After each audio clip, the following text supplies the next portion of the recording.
friend to 23. She left her body and hovered above me.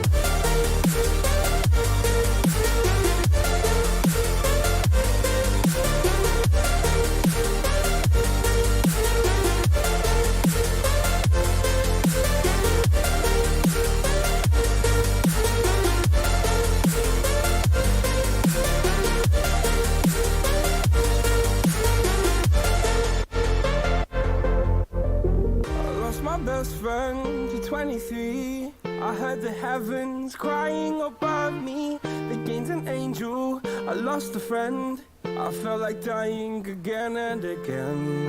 I went through hell, stared at death, but I keep fighting with each living breath. I saw no way out from where I stood. Felt like the fire had burned me for. Now you're gone, I'm alone. I guess it's time to get better. Through the pain, I will go alone. If I fall, break my bones, I will scream even louder. 'Cause I'm not dying alone. I lost my best friend.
My best friend to 23. She left her body and hovered above me. I saw no shadow, I looked around, searched every building and home that I found. I saw no shadow, but felt a glow. The warmth inside me, it kept me afloat. It felt like heaven had found my bones and gave me comfort when I feel alone. Now you're gone, I'm alone. I guess it's time to get better. Through the pain, I will go alone. If I fall, break my bones, I will scream even louder. 'Cause I'm not dying alone. Good evening, everybody, and welcome back to another gameplay reactions. It's Zelda Prime here. We're doing more Legend of Zelda Spirit Tracks. So we are on part 24. So let's get to it. Drop a like on this video if you like it. Enjoy the stream. What's up, everybody? Once again, my name is Matt, and welcome back to Let's Play The Legend of Zelda Spirit Tracks. In the last episode, we took care of some side quests, then came here to the Tower of Spirits. So in this episode, well, we're going to talk to Anjean and then take on the next section of the tower. So what's going on? Angine, the spirit tracks between the Ocean Temple and here have reappeared. Yes, nicely done. Now there is but one temple left until all the tracks are restored. Once they are, we'll be able to enter the altar of the Demon King. Just one more step. To get to the next temple, do we have to go to a new realm? Yes, the next temple is hidden in a mountain of fire. But first, go reclaim the realm map that will restore the way to the next realm. Let's go, Link. Alright, real talk for a second. Whose idea was it to put a temple inside a mountain of fire? Like, I'd like to have a word with them because that seems kind of dangerous. And like, while we're talking about this, why did they put the temple so far apart? Because clearly, it did not stop the evil people from doing what they did, and now it's only making my life harder. So I think someone needs to, like, you know, reevaluate some of their life choices somewhere down the line. Anyways, though, let's make our way to the top of the tower. That way we can enter the next new section. And, well, here we are finally. So, without wasting any more time, let's do it, man. This is floor 13. We made it to a new level. I wonder what's in store for us. We've defeated so many enemies. There's nothing that can stop us now. Right, Link? Yeah, go us. That's the spirit. Now that's how a hero should sound. Okay, let's go. Alright, so if you look at your map, yeah, there's a lot of crazy stuff going on. And hey, we got some bee larvae. Not even sure how that got up here, but whatever, I'll take it. But, yeah, so there's a new type of phantom, and all these weird, like, floating, glowing circle things. Now, if you've played Phantom Hourglass, you know that these phantoms are called warp phantoms, and that those weird, glowy things are called phantom eyes. And phantom eyes will alert the warp phantoms of your presence, and allow the warp phantoms to transport right over to where those phantom eyes are and try to attack you. So, really, this section of the Spirit Temple is going to be more or less like being stealthy and sort of thinking our way through some of these problems, because honestly this section's not hard. It's just that you need to watch out for the phantom eyes, and there are some minor tricky puzzles that you do need to think about. So real quick, let's grab our whip, because we're going to grab this sword if we can, there we go, and throw into the right fish. If you throw into the fish on the left, it's actually going to cause another phantom to appear, and trust me, you don't want that. Having one phantom on here is super beneficial later on when we gain the ability to, you know, send Zelda inside the phantoms once we collect all 3 of these tiers. Now, here's the thing. Even though the phantom eyes are technically all on, like, the lower section of these floors, they can still see you when you're on these upper sections. So you want to move quickly, and pretty much no matter what, you're always going to get spotted by this phantom eye, which doesn't matter because, yeah, the tier blade is right here, and there is a save zone. So, as long as you make it here quick enough, you should be fine. Like, the phantom will warp over to you, but he can't reach you since we're inside the save zone. So eventually, yeah, he'll just go away and allow us to go back to where we were. So hopefully, we can get back through here and not have any of the phantom eyes see us, because I kind of want to remain stealthy. And gosh dang it, I knew that was going to happen at some point. Like, there's no way around that. Thankfully, it happened here, where it's kind of easy to get around to where we need to be. And wow, where is the phantom actually? Because he's not even on the map. Oh, there he is. Now he's back on the map. That was really weird. Like, he wasn't there for the longest time. So I guess that worked out for me. Alright, let's see. I kind of want to go back down to where that chest appeared, since I believe inside is a small key or something that I need to get the last tier of light. Because if you look at the map, obviously, yeah, the last tier of light is not on this section of flooring. It's actually the floor above us. So we need to get a small key to unlock the door that's to my right. But to do that, we need to sort of like sneak past this next phantom. Alright, so it figures he would be walking to the left. Let's just wait for him to get by and sneak around him now. And that's what I mean. Like, this entire section is going to be more stealthy than normal, because we need to, like, not get caught by the warp phantoms or the phantom eyes. So it does add that little bit of element of stealth that you should be used to if you've played Phantom Hourglass. And if you haven't played Phantom Hourglass, then yeah, this is pretty much what the entirety of the Temple of the Ocean King was like. So now we got that small key, I think we're good to go down here. So we should just be able to make a beeline for that locked door and go up to the next level. Like, I will admit, this part of the Tower of Spirits is probably the part that I'm the least familiar with. Like, I know how to solve everything, and I know, like, the solution to all the puzzles. Problem is, like, the order sort of gets mixed up in my mind since there is a lot to do. Like, this is sort of the, I guess you could say, hardest section of the temple, although I personally find it kind of easy. It's just a matter of remembering what to do next when it comes to certain points. Anyways, we've got some narrow hallways, so let's try and carefully take out all of these phantom eyes, because there's one phantom here and he is guarding the last tier of light. Now, if he does get alerted to our presence, I believe he actually has some doors that he locks as soon as that happens, which prevents you from getting the last tier of light, so hopefully we can make that not happen. Since he is sort of guarding it though, what you want to do is make a distraction with your boomerang, and hopefully that can get him to walk away. Let's sort of like lead him out over here.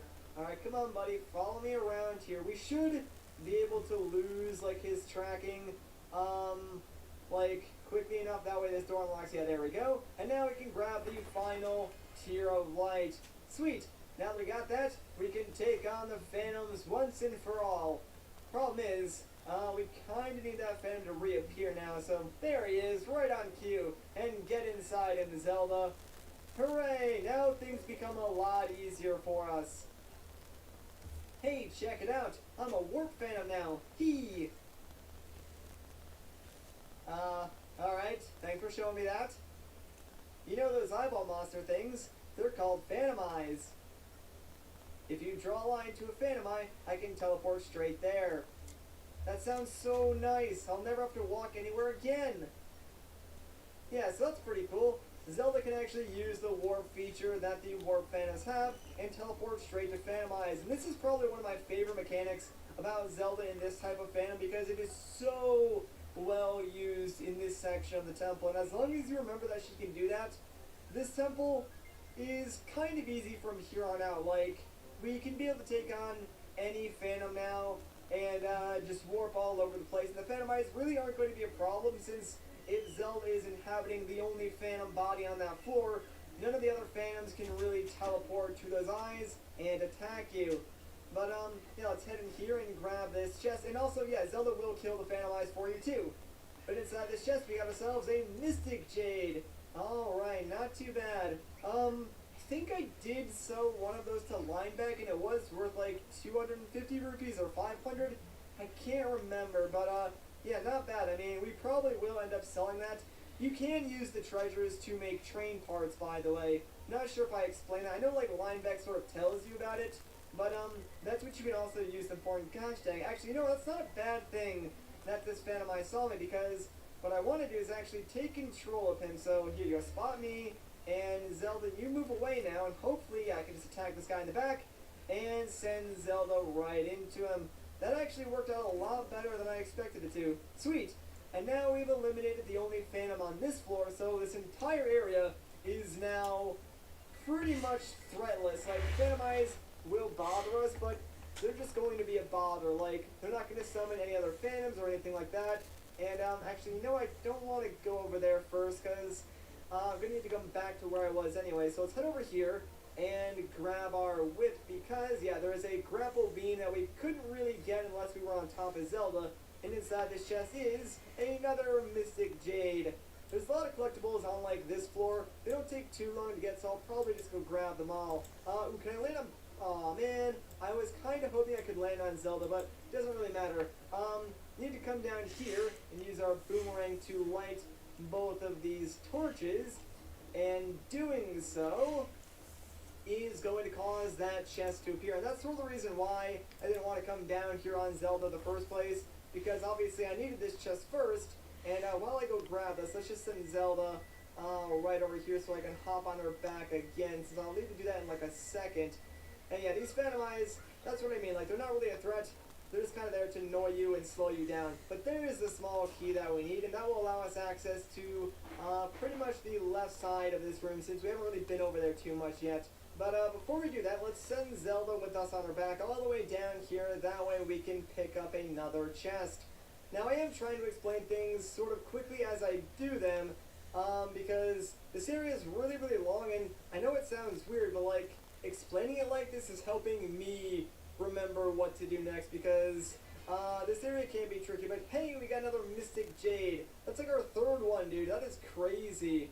Alright, so now we want to send Zelda all the way over to the leftmost Phantom Eye. That's actually past a locked door that we really can't open unless Zelda is over here. So, now that she's over there, we need to go to the left side of this area and use our key to unlock a door. And get out of here, you freaking Phantom Eye. You're so obnoxious. I wish they would just like leave you alone after you take over like the only Phantom on the floor.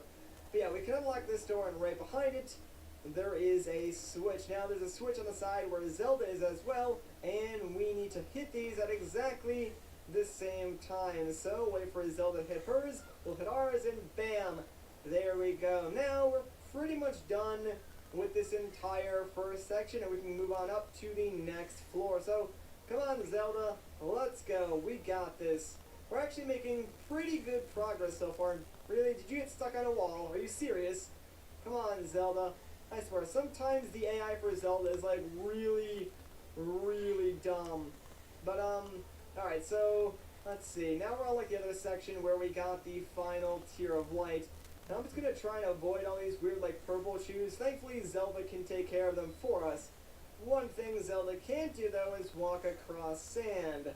So, yeah, you're going to find a lot of puzzles like this, and I think this is like the first time you would even realize that Zelda can't walk across sand, but chances are if there's ever a sand pit, there's probably something you can do to make a bridge, that way Zelda can walk across it, or there's something else that you can do to get Zelda over to the other side, like warp to a Phantom Eye, or, wait for it, make use of these weird, like, teleporter platform things that are new. So yeah, basically, if you have Zelda and Link stand on one that are like the same exact symbol, they'll swap location. It's really weird, and this is the first time it's sort of used in the entirety of the Tower of Spirit. So there's a lot of new things that you will have to experiment with. Anyways, while Zelda's walking back to us, let's just grab this sword and throw it into the right fish's mouth.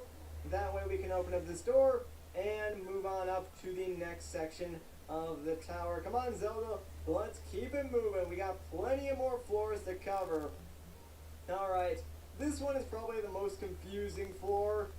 There's a lot to do here. So first and foremost, let's take Zelda, and we're going to bring her all the way down to where this yellow triangle is. We'll send Link onto this one as well, because we need Link onto this side, but obviously that giant like row of spikes was blocking our path, and we can do something about that. But we're going to need to wait a little bit later, so we'll just take like the faster teleportation method and send Link over that way. Now that he's here, we can do a couple of things, and gosh dang, I totally forgot that shoe spawns as Link. And yeah, not really sure if I mentioned this, but you can use the whip to take out the Zora Warrior shield, and then they become a total joke. But right up here, here's a giant door that we need both Link and Zelda to push open. So we need to get Zelda over here, but obviously that sand pit's in the way. So what we need to do is, first and foremost, push this block, because there's two switches up here that we will need to press later on.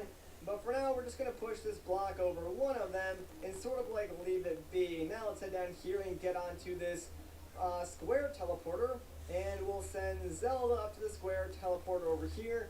And that's going to bring her to this side, where that door actually is. Now we need to get Link over there, but the spikes are in our way. So let's take Zelda and send her to that second switch. And once she stands on that, it's going to deactivate the spike trap. Yeah, really, really involved. Like I said, there's a lot of puzzles in this area, and it's like the easiest part to get confused in. Alright, let's grab Zelda now and bring her over to the door, and that is not the right way to the door. You know what? We're just going to redraw. Let's start over. That was just not looking good at all. That's a lot better. You should always look at the map, get your bearings in. Anyways, let's push open this door, and on the other side, we did all that work for a small chest that contains a small key. Yeah, a lot of work for that key. That key is like the most important key, though. Now that we have that, let's see, what do I want to do next? I think back to where that button is, and then, think we sort of want to start tackling the left side. This is probably where things get really, really tricky, because I know I need to send Zelda over there via one of the Phantom Eyes. So let's take Zelda and send her all the way to the leftmost Phantom Eye, and once she's over here, oh, you know what, actually, crap, I can't really do anything with Zelda right now because I need to hit a switch, so go hang it over there or do something, Zelda, and let's go and hit this switch. I need my boomerang to do this, but the switch is right there. Alright, and yeah, it's going to create like a short little bridge. That way Zelda can get across that sand trap. Now we're good to go. Almost forgot about that. See, one tiny little detail could really set you back in this temple if you forget about it. Thankfully, I remembered it quickly enough, and now we should be good to go. Let's send Zelda down across these spikes and onto this red circular pad. And while she's moving down there, we'll put Link on the other one of those pads and send him over to the left side. And once we get both of them over there, we can pretty much finish up the rest of this floor. Like, believe it or not, we're almost done with this section of the tower. There's only a little bit left.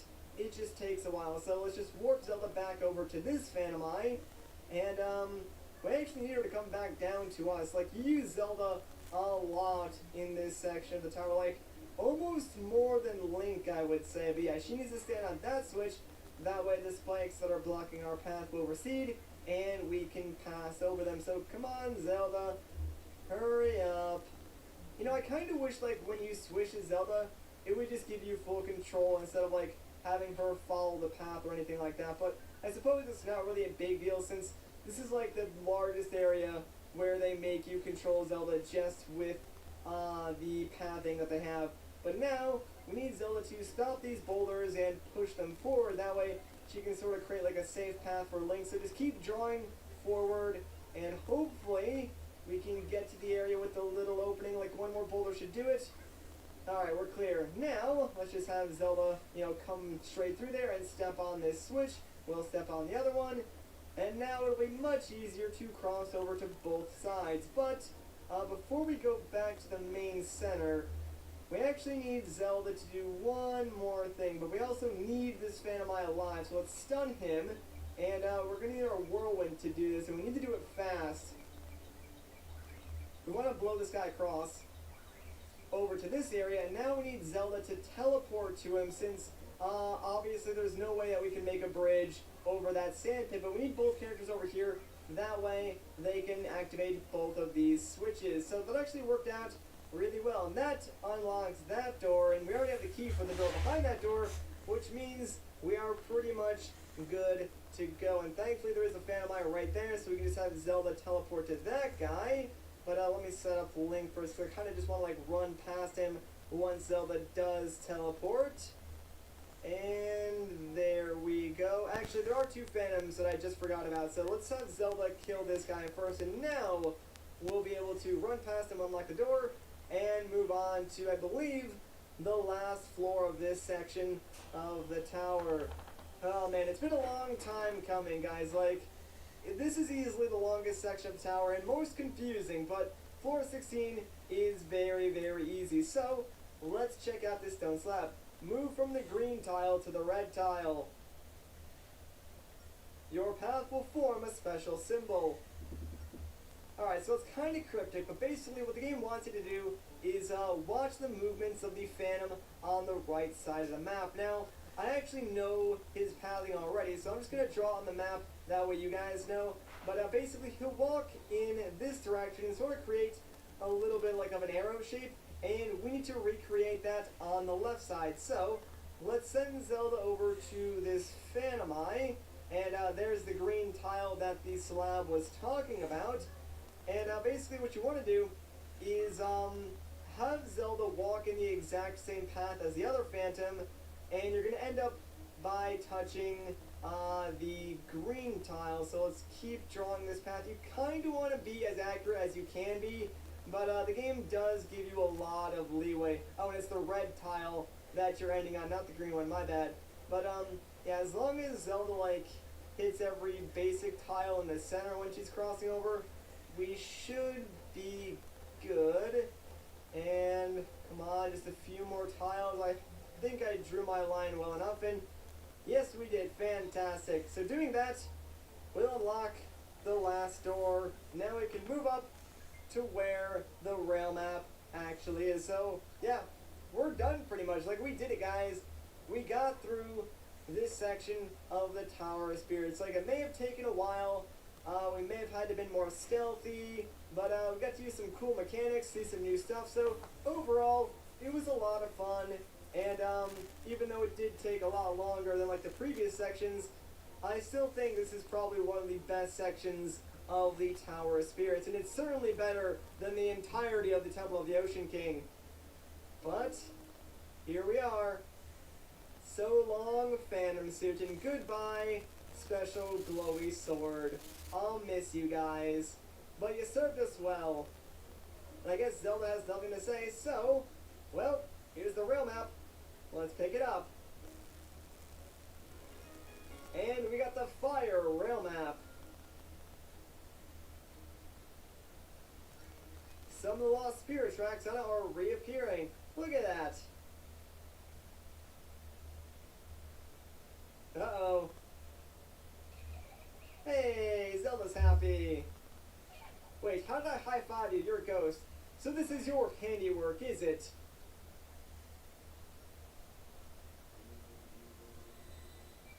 Oh no. Restoring the spirit tracks. Rebuilding this tower. You two were behind it all, weren't you?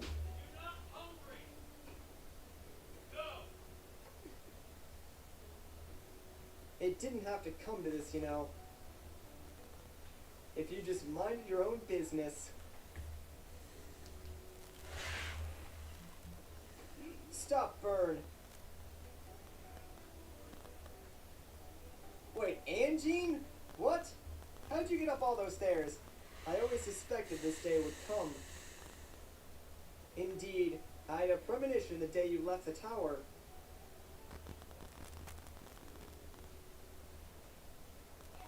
That's how I feel, guys. No matter how many times I corrected your behavior, you never were very good at listening, were you? You were an unworthy apprentice. Dang, get told, Burn. Holy moly. And now look at you. How can I face the spirits of good? The spirits sent us here to continue their work. That you would try to resurrect the Demon King. It's unfathomable to me.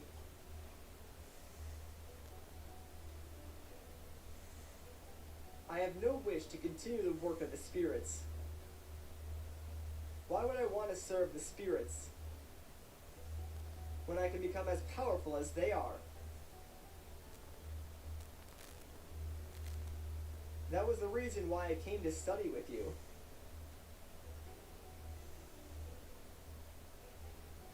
But the spirits never answered me. No matter how hard I worked, or how long, they never granted me any more powers. Tell me, Master, when you realize that your wish will never be granted, what do you do then? The answer was clear. Become even more powerful than the spirits themselves. And the only being more powerful is Malladus.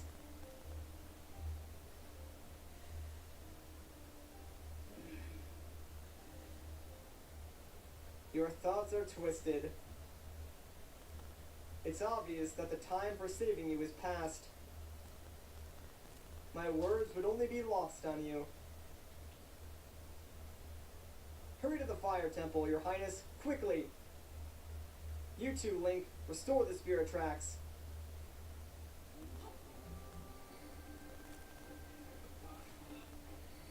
But Angie, go, I will handle this situation.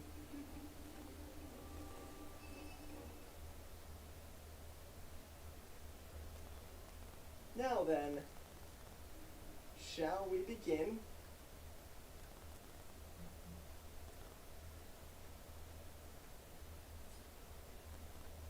Perhaps this time, things will be different.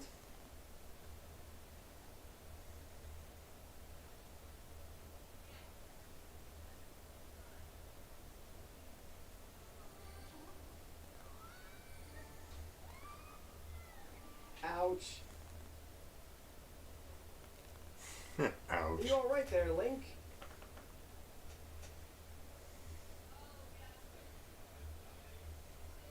But Angie, she's up there all by herself now.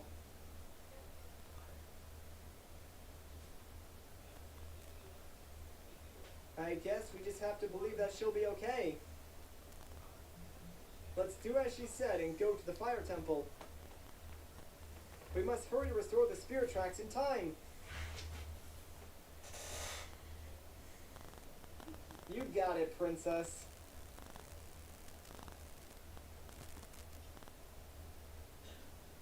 But you know what?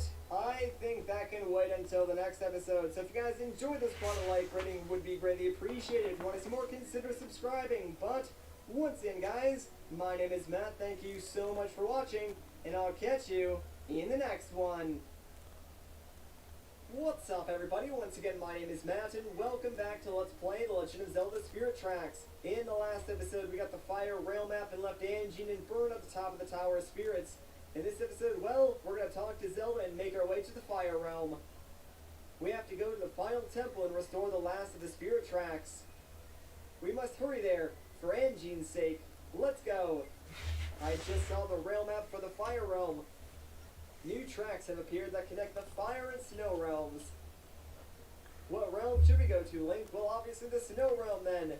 Alright, so, yeah, sadly we can't go directly to the Fire realm. We need to go through the Snow realm to get there, which isn't really that big of a deal because where the Tower of Spirits lets us out is very, very close to, like, where the entrance to the Fire realm actually is. And then later on, of course, we'll get spirit tracks that connect the Fire Realm directly to the Tower of Spirits. But since all of the tracks haven't appeared yet, we have to go this way. But yeah, let's just draw up and to the right, and that's really all there is to it. So yeah, in just a few moments, we'll be entering the Fire Realm, and I'm pretty excited because that realm is really stinking cool. There probably will be a lot of train travel in this episode just because we are going to a new area, and also we're going to get introduced to a new train mechanic later on, so get excited for that. But here we are, guys, in the Fire Realm, and ooh, look at that blood red sky. It's all spooky and creepy, and oh no, what was that? Whoa, what in the... That doesn't look friendly. Talk about a warm welcome. Oh no, watch out! Yeah, so that volcano is now erupting, so what that means is, occasionally rocks will fall down from the sky, and they could land on the track, or beside the track, and you're going to want to pay attention because, yeah, if they land on the track, obviously, you want to blow them out of the way using your cannon. If they land on the side of the track, it's not really a big deal, but usually I just shoot them anyways, because why not? I mean, they'll give you rupees or hearts, so it's always worth it. The village that we're going to is the one that's like farthest away from us right now, so it's not that weird, like sort of middle one that if we kept going forward to, we would get to. It's the one to the right of that, and obviously there's a bigger area with a lock on it that we can't reach it since there are no spirit tracks leading there.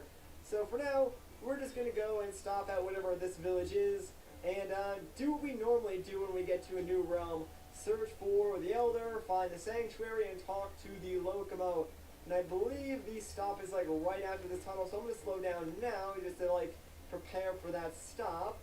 And well, we've made it. So let's find out where in the world we are. And let me be the first to welcome you to Goron Village. Yeah, that's right. My favorite tribe in, like, the Zelda series, the Gorons. I mean, the Zoras are kind of above them, but I don't think they're in this game, so, yeah, kind of a shame. Looks like they have a lava problem, though that's sort of cutting them off from the rest of their village. That's not good. This village looks like it's seen better days. Indeed it does. I wonder if there's anything we can do to help. But first things first, someone must know where the realm's Lokomo is. Why don't we chat with the villagers, Link?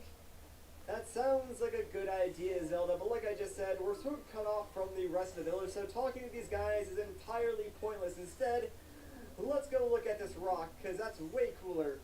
Path to the altar of the mountain goddess. Well, you know, that sounds pretty important, so if there's someone over there, I can guarantee you that they'll be able to help us out.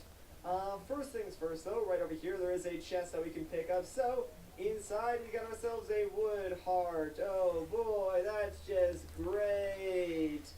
Yeah, not really anything too special, but it'll probably be something different for you since, like I said, all of the treasures in this game are, like, mostly random. Well, not all of them, then. Like, most of them are random. Some of them are, like, constant, but, usually stuff like that will just be randomized. So, now we gotta sneak past these boulders, which can be a little bit difficult because the game does not give you a lot of time, and, if you do get hit by a boulder, which isn't really that big of a deal, just try to make sure you get knocked into a wall. That way, you can sort of use the invincibility frames to sneak past, like, the next set of boulders. There is a switch up there, which we will hit in a second, but first, let's grab our whip because there are some grapple posts that we can use to reach a new area, and since this is a new area, we want to get the stamp location. Now, real quick, I'm going to try something a little bit silly. I'm not sure if this is going to work or not because I haven't actually tried this before, but I'm going to place a bomb here and try and blow it across. Alright, that did not work. Well, that kind of stinks. I wanted to try and blow that across because if we grapple onto this thing, there are two enemies waiting for us, and you want to be quick. There we go, to roll like directly through them because these guys can eat you much like a leg does, and then they can spit you out. 9 times out of 10, those guys that are blocking the stairwell will throw you back into the lava. Anyways, though, here's a stamp station, so let's get Nico another stamp, shall we? And there we go. That one looks pretty neat. I like it. Alright, so now that that is out of the way, let's get rid of these guys. No, that was not a smart idea, Maddie. Yeah, do not use your whip on those guys, because apparently it'll just allow them to eat you instantly. Good to know, good to know. Learn something new every day. Alright, so now that we're done with that, let's go back to where that switch was, because now it's time to activate it. But the switch is on a timer, so what I'm going to do is use a bomb to activate it. Now, you don't need to do this. I just kind of want to play it safe and give myself the extra time. But the game does give you enough time if you do hit that with your sword to run over to where this bridge is spawning and get across it before the timer runs out. But yeah, now I don't need to worry about that. Once you do get across, the timer still keeps counting down, so make sure you are quick. But you want to make your way up here to where this different looking Goron is. And whenever you find a different looking Goron, you can always count on it being someone important. So let's talk to this guy. Who is this strange face before me? This is a sacred place for the Gorons. You cannot just come here on a whim. I see you are still a child. Tell me, did you travel here by yourself? I did. I must salute your bravery, young stranger. Tell me, is there something you wish to discuss? Actually, I kind of want to know where the Lokomo is and the fire sanctuary. You wish to hear about the fire sanctuary? Unfortunately, the way there is hidden to us. Only the Elder would be able to tell you that secret. Do you wish to meet him? Yes, I do. Good, good. Nice to see some young people with some spine. The Elder is in the village, and there is a way to get there. But first, you are an engineer, are you not? Yeah, but why? Those who drive trains have a special aura about them. I can see it on you. But moving on, your train may come in handy. But let us descend the mountain so we can speak in peace. I have some work to do first, so I will meet you down there. You go ahead and get your train ready. Alright, whatever you say, man. Not really sure what my train has anything to do with, but I'm sure we'll find out. So, let's do what he says and descend the mountain. While we do that, we can pick up a few treasures along the way. So, first and foremost, I'm pretty sure there's a chest right here, and yes, there is. So, let's open this up and get ourselves a Rudo crown. Hey, not bad. I think that's actually worth quite a few rupees. There should be another chest around here somewhere. I think it's sort of like, on this section down here, I think. Hopefully I'm right. Yeah, there we go. Perfect. And this is a pirate necklace. Alright, not too shabby. Now that we got that, I'm pretty sure it's like everything we can get on this part of the mountain. So, let's just go back to the main village and hopefully we can find that Goron and figure out what he wants with our train. So, where is he? He's not down here. Kagoron, why have you left the altar? Oh, apparently his name is Kagoron then. Good to know. I was thinking of giving a freight car to this child, and I need your help. If you say so, Kagoron, then I have no complaint. Dang, Kagoron must have a lot of pull here in the village if, like, everyone just trusts him that much. But yeah, we're getting a freight car, guys. That's pretty exciting. It's an entirely new train part. And, I like how this freight car is themed exactly like, the Spirit Train. So, it goes with every other, part of our train, which is pretty cool. I like it. But now, this will allow us to carry stuff around. And, that's gonna open up a whole bunch of side quests for us now. So, yeah, get excited for that, guys. If you thought taking passengers was annoying, you ain't seen nothing yet. This is the favor I require of you, young stranger. Use the freight car to bring back something cold enough to cool the lava. Go talk to the merchants in the various villages. They may be able to help you. Alright, so we need to find something cold, and where are we going to get that? Well, probably in the snow realm, so we should start looking. Let's talk to Zelda and get out of here. Something cold, Alright, I know where to get something cold. Right. Please drive safely. So yeah, Zelda seems to know where to go. I know where to go, but you guys don't know where to go, so I'm just going to tell you. We're going to make our way all the way back to Inuki Village in the Snow Realm. So, to save time, I'll just see you guys once I get there. Alright, so here we are in Inuki Village. Took us a really long time to get here, but now that we are here, there is one particular person we want to talk to, and he's all the way in the back near this lake. So, what's going on, buddy? I see you got yourself a passenger car now. It's fate, I tell ya. What's that? You say you've had it for a while. Well, that's news to me. Think you can give me a lift to a cold, clear spring? Sure, why not? Thank you kindly. I owe you one, guy. Okay, I'll be waiting for you on the train. You know what, I probably should have selected Y, because then he'll tell you, like, the story why he can't make the ice in this spring, and, needs to be taken to another clear spring, so, oh well, my bad, guys. But long story short, basically there was like some chew infestation or something like that, and he wasn't able to make the ice in that spring, so we need to bring him to another spring where he can make the ice for us. And, well, that spring just so happens to be in Wellspring Station, where we found Ferris's house. So, we're gonna head over there, and again, I'll just see you guys when we arrive. Alright, so here we are, short little ride. Nothing too crazy happened anyways. Oh, that looks like a nice place for Mega Ice over there. Alright, dude, you seem really excited about that Mega Ice, so have fun with that. Before we go and talk to him though, now that we have the whip, there is one other thing that we can do now that we're here, and it's kind of worth doing. So, let's just whip across all these, like, grapple posts. And on the other side, check it out, there's a chest, and inside we can get ourselves 100 rupees, which will be nice since this Mega Ice is going to cost us a few rupees. Speaking of which, let's talk to this guy. Booyah! Is this a prime spot for making Mega Ice or what? I don't know. Yep, this is it. I'm gonna start the business right here, guy. Ah, sweet. So for taking him here, looks like we're gonna get ourselves another Force Gem as well as some Mega Ice. And ooh, this Force Gem is going to affect the Snow Rail map. So check that out. Some nice new tracks have appeared. The Force Gem has energized the rail map. New tracks have appeared. Okay, it's time to make the Mega Ice. Sorry, but can you come back in a little bit? There are certain company secrets I don't want revealed to the public.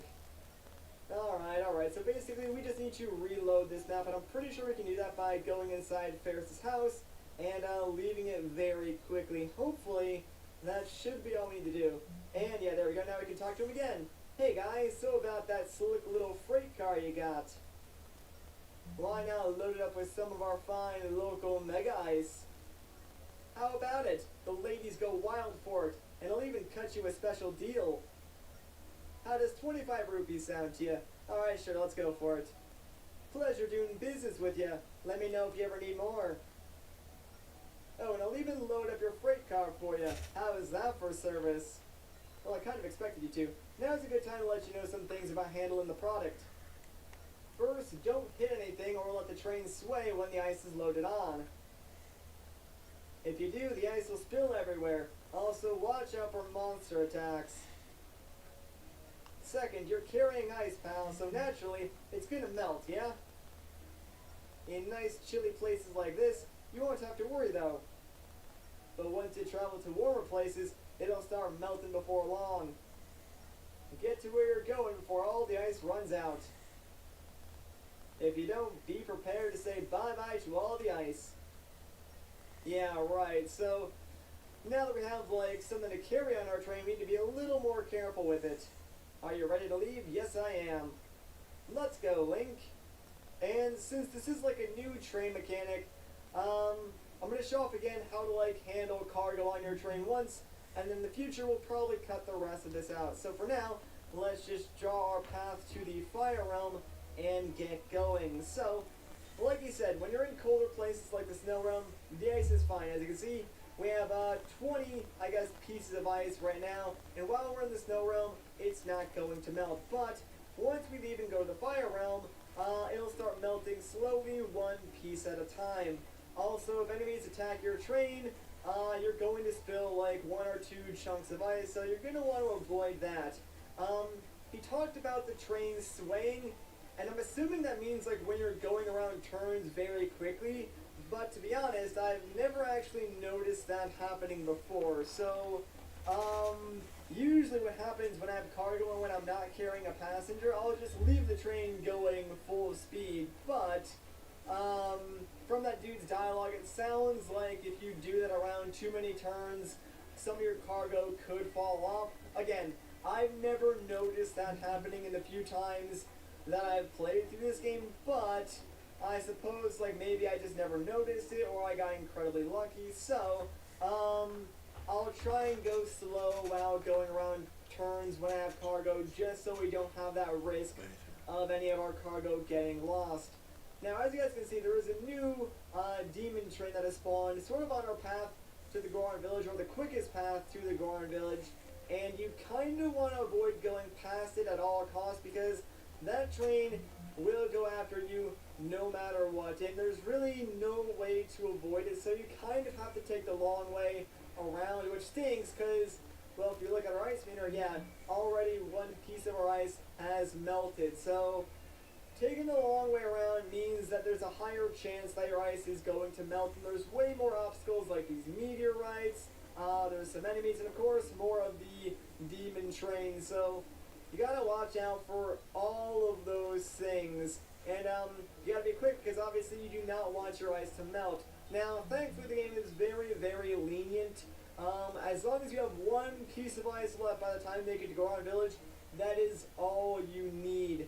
Generally speaking though, if you go through this route at like a normal standard pace, you should have around like 10 pieces of ice left by the time you get to Goron Village, but there's really no benefit to having, 10 pieces of ice over 1 piece of ice because it's pretty much all the same. And oh no, we gotta get past here quickly.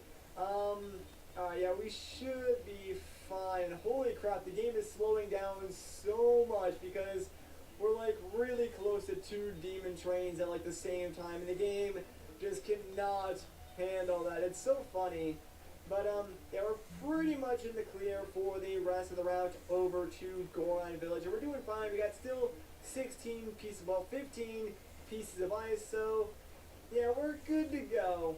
Like I said, it's not too hard when you're carrying cargo. It's certainly easier than carrying a passenger since you don't need to pay attention to any of the rail signs. It's not like the cargo is going to get mad and leave. That would be annoying if that could happen. So you can pretty much just drive like you normally would. You just got to be like aware of what type of cargo you're carrying and what its properties are. Like, does it melt? Does it fall off the cart easier, etc., etc. Anyway, so once we go through this short little cave, we should arrive at Goron Village, no problem, and with plenty of ice to spare, which is good, because after we deliver this ice, we'll pretty much be able to go directly to the Fire Sanctuary and find a Locomo, so get excited for that, guys. But we made it with plenty of ice to spare. Looks like we got 13 chunks left in the train, so that is awesome. Alright, phew, looks like we made it somehow. Why are we doing such... No, that's not princess-like to say. Come on, let's find Goron and tell him about the Ice Link. Seems like Zelda's got a little bit of an attitude. I wonder what that's about. Anyways, where are you, Goron? Ah, there you are. What is it, young stranger? I have the ice. Oh, wonderful. We can use it to chill the lava that is separating us from the village. Come on, everybody. Come help me move this off the train. And would you look at that? They cooled down the lava spire. Good job, guys. You did it. Now we have access to the rest of the village. Thank you. Now you should go meet the Elder. His house is at the most northern part of the village. Alright, well that sounds like a plan. Thank you so much for your help, Goron. So let's just head right up these stairs and head inside the biggest house and talk to the Elder of the Gorons. And yeah, he certainly does look like an old Goron. Poor guy. Who are you? The Elder certainly is imposing, isn't he? If we want him to help us, you'd better make a good impression. Gramps!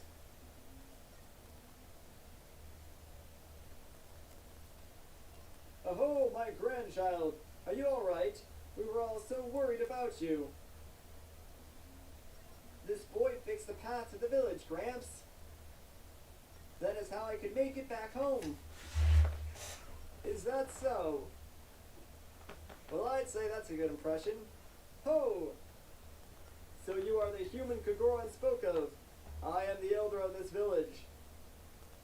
Thank you for your help. Now you are like a Goron to us all. I have heard why you want to see me. You want the secret that has been entrusted only to the Goron Elders, yes? Well, on this special occasion, I will allow you to pass. No one has been this way in a while, so be careful. Now, right through that doorway is where the Fire Sanctuary actually is, but we're going to go there in the next episode. So if you guys enjoyed this part, a like rating would be greatly appreciated. If you want to see more, consider subscribing. Once again, though, my name is Matt. Thank you so much for watching, and I'll catch you in the next one. What's up, everybody? Once again, my name is Matt, and welcome back to Let's Play The Legend of Zelda Spirit Tracks. In the last episode, we helped out this Goron tribe by bringing them some ice to cool down the lava in the village, and as thanks, they've opened up the way to the Fire Sanctuary. So in this episode, well, we're going to enter this dark and spooky cave to hopefully make our way to the next Locomo, play a rad song with him to recover some of the rails, and make our way to the next temple. I would also like to take care of a few more side quests before going to the temple itself, but you know, I'll worry about those a little bit later. For now, I just gotta say, I think it's pretty cool that instead of like taking the train to this sanctuary, all we have to do this time is walk there because it's, you know, connected to the rest of Goron Village. So at the very least, we can get there a little bit faster. Also, I don't really know where they would have put it because there really wasn't like too many stops in the fire realm, as you guys saw. Like, it was pretty barren. Alright, so notice how there are some pots that are shaking. Those pots have lights in them, so be careful. But hey, we got ourselves a wood heart, not bad. Yeah, I'm just gonna ignore the rest of those pots because I do not feel like dealing with those lights. So instead, let's just open up this chest and get ourselves a pirate necklace. Man, we must have a ton of these by now because we are getting them all the time, it feels like. But whatever, let's keep going. And I'm pretty sure if we head right up through here, we're going to enter the fire sanctuary. Sweet. Now that we're here, we just gotta find a way to the Locomo. Also, I would like to mention that the fire sanctuary, it is technically counted as a completely separate area from Goron Village, so it does have its own stamp that we need to find, and finding it can be a little bit tricky. Like, they don't make this one easy. So what you want to do is light all these torches on fire, and oh man, I can't reach the last one. There's a fourth one like down a little bit farther, but let me just take care of this guy real quick first, and then we can light this torch. Can you just like get away from me, please? Alright, there you go. Anyways, yeah, so if you light all four of those torches, it's going to cause this first bridge to appear.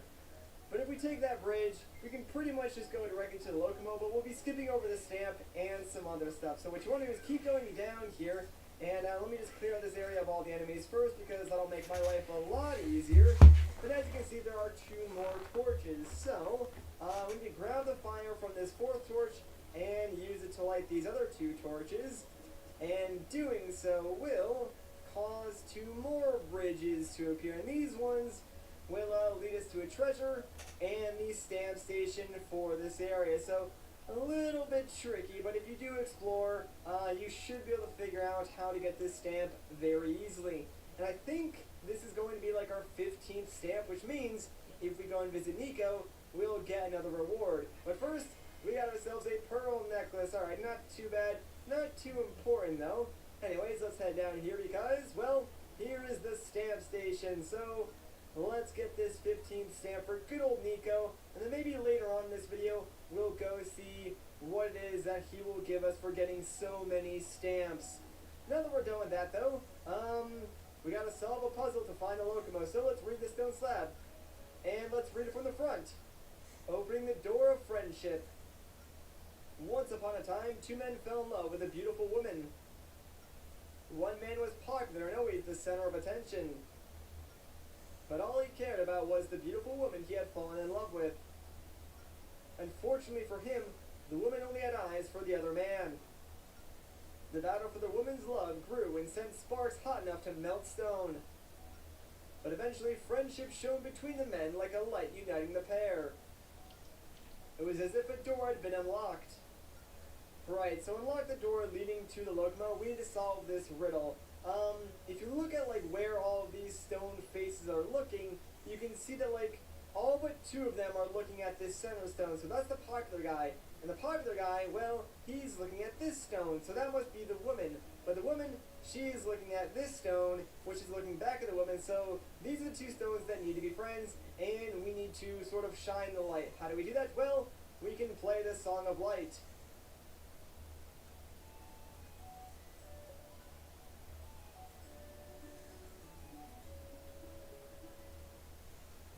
And there we go. So right in the center of them, yeah, like this weird little diamond light will appear, and that is how you unlock this door. So it's a pretty interesting little riddle, but if you think about it, it's really, really easy to solve.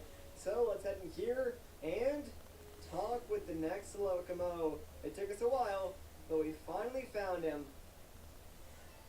Excuse me, you're the guardian of this realm. Angie told us about you. So you've arrived at last, boy, and you too, Zelda of Hyrule. My name is Ambrose, and I am indeed this realm's guardian. On behalf of the Fire Realm, let me extend a hearty, hearty welcome. A hearty, hearty welcome. Wow, he certainly is. A hearty, hearty Now, welcome. Locomos are pretty unique people, and Ambrose is no exception. You should look people in the eye when you're talking to them. I'm sorry. You need to make the other person feel what you're saying. But I digress. In case you're wondering, yes, I know who you are. You're here to restore the spirit tracks, right? You got it. Good answer, and good posture and volume. You remind me of myself, boy. And I'm very impressed with the courage it took to make it here. Now, in order to restore the lost spirit tracks, I need your help. Do you know about the Locomotive songs? Of course I do. As you know, each song requires 2 instruments to play correctly. Now listen, I will play your part first, so try to do what I do. When you think you have it, put down your flute. Alright guys, let's give this a shot. This one's a little bit more complicated.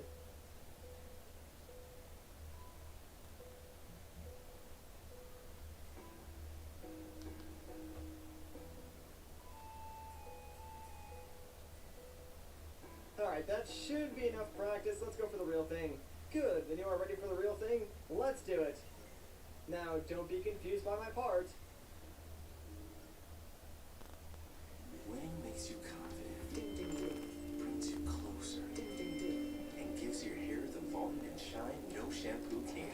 Come get your winning fill. Win 250 grand and other great prizes. Only at Dave & Buster's.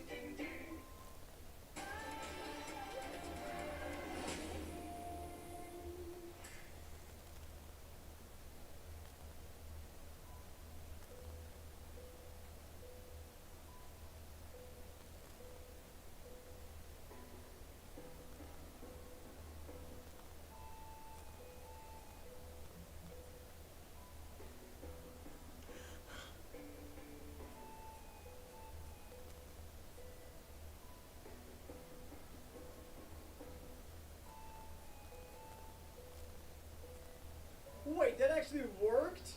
Bruh, I totally messed that up.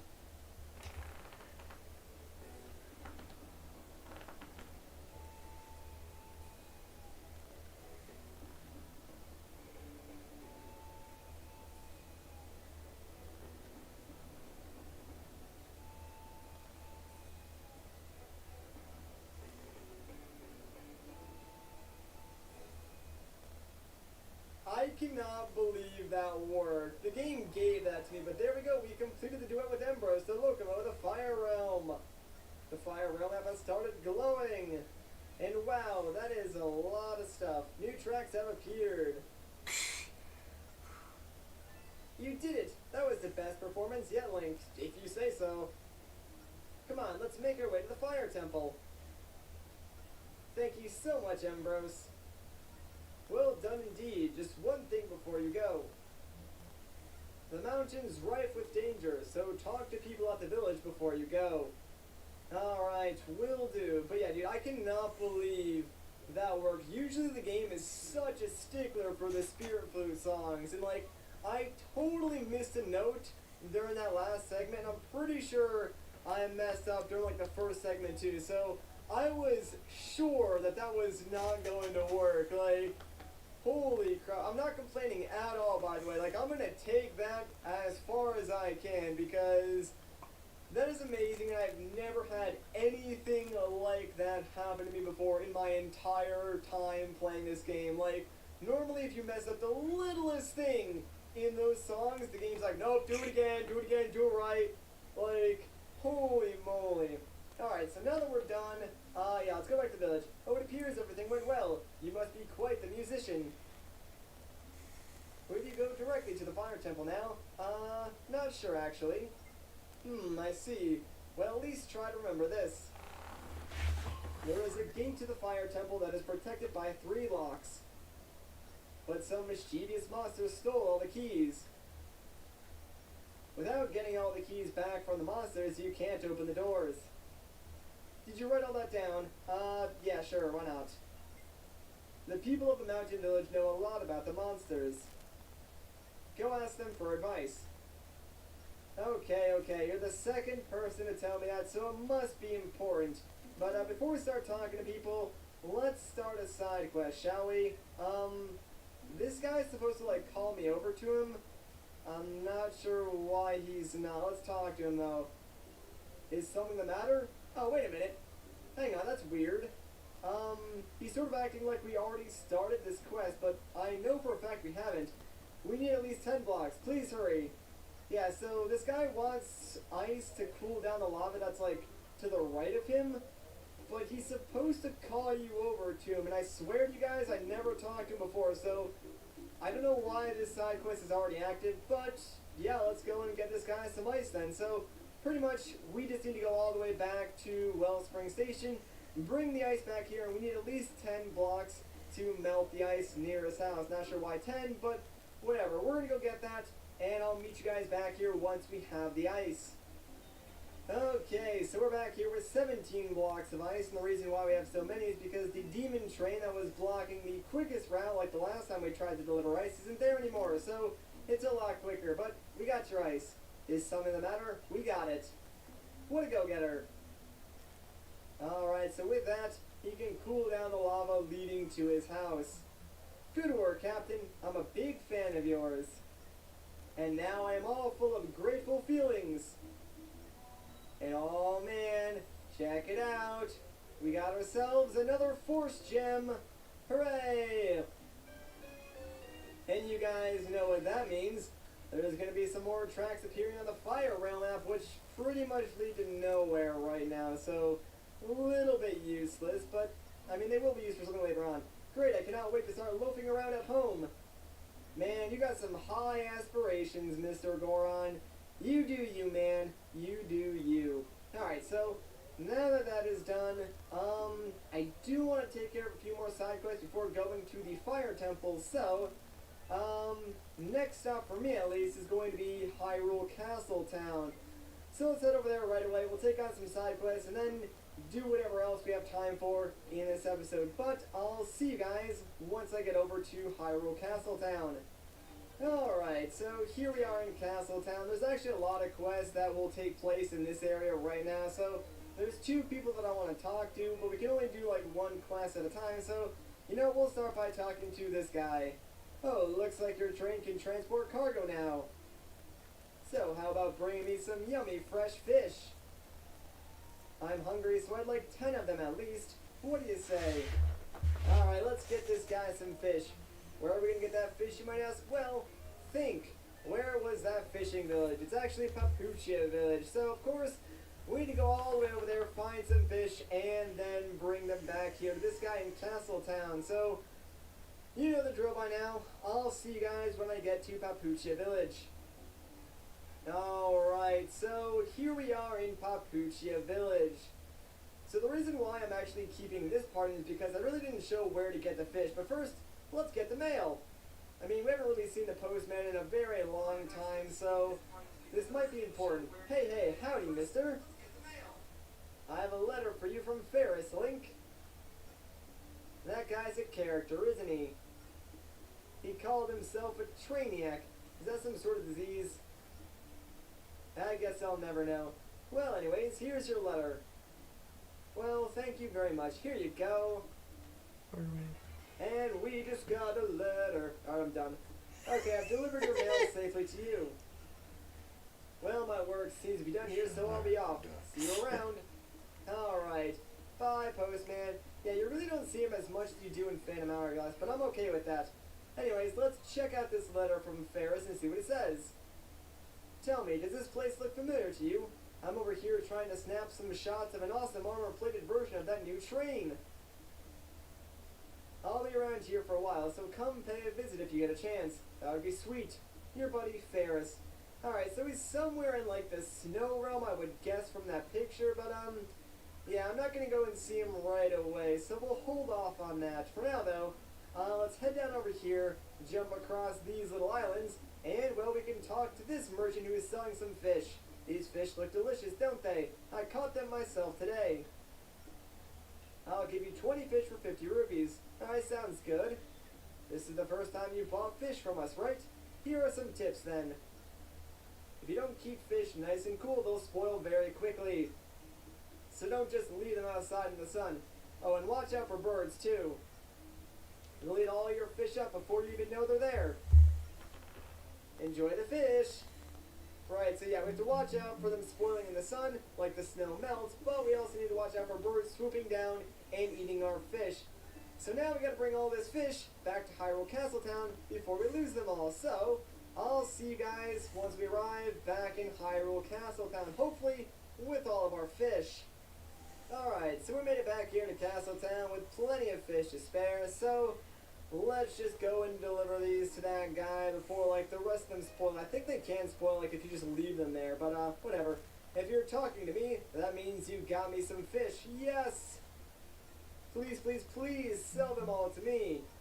I could eat at least 10, probably more. So how about it? They're all yours, man. Wow, I can't believe how many fish you scored. You're an amazing guy. You really are. Thank you.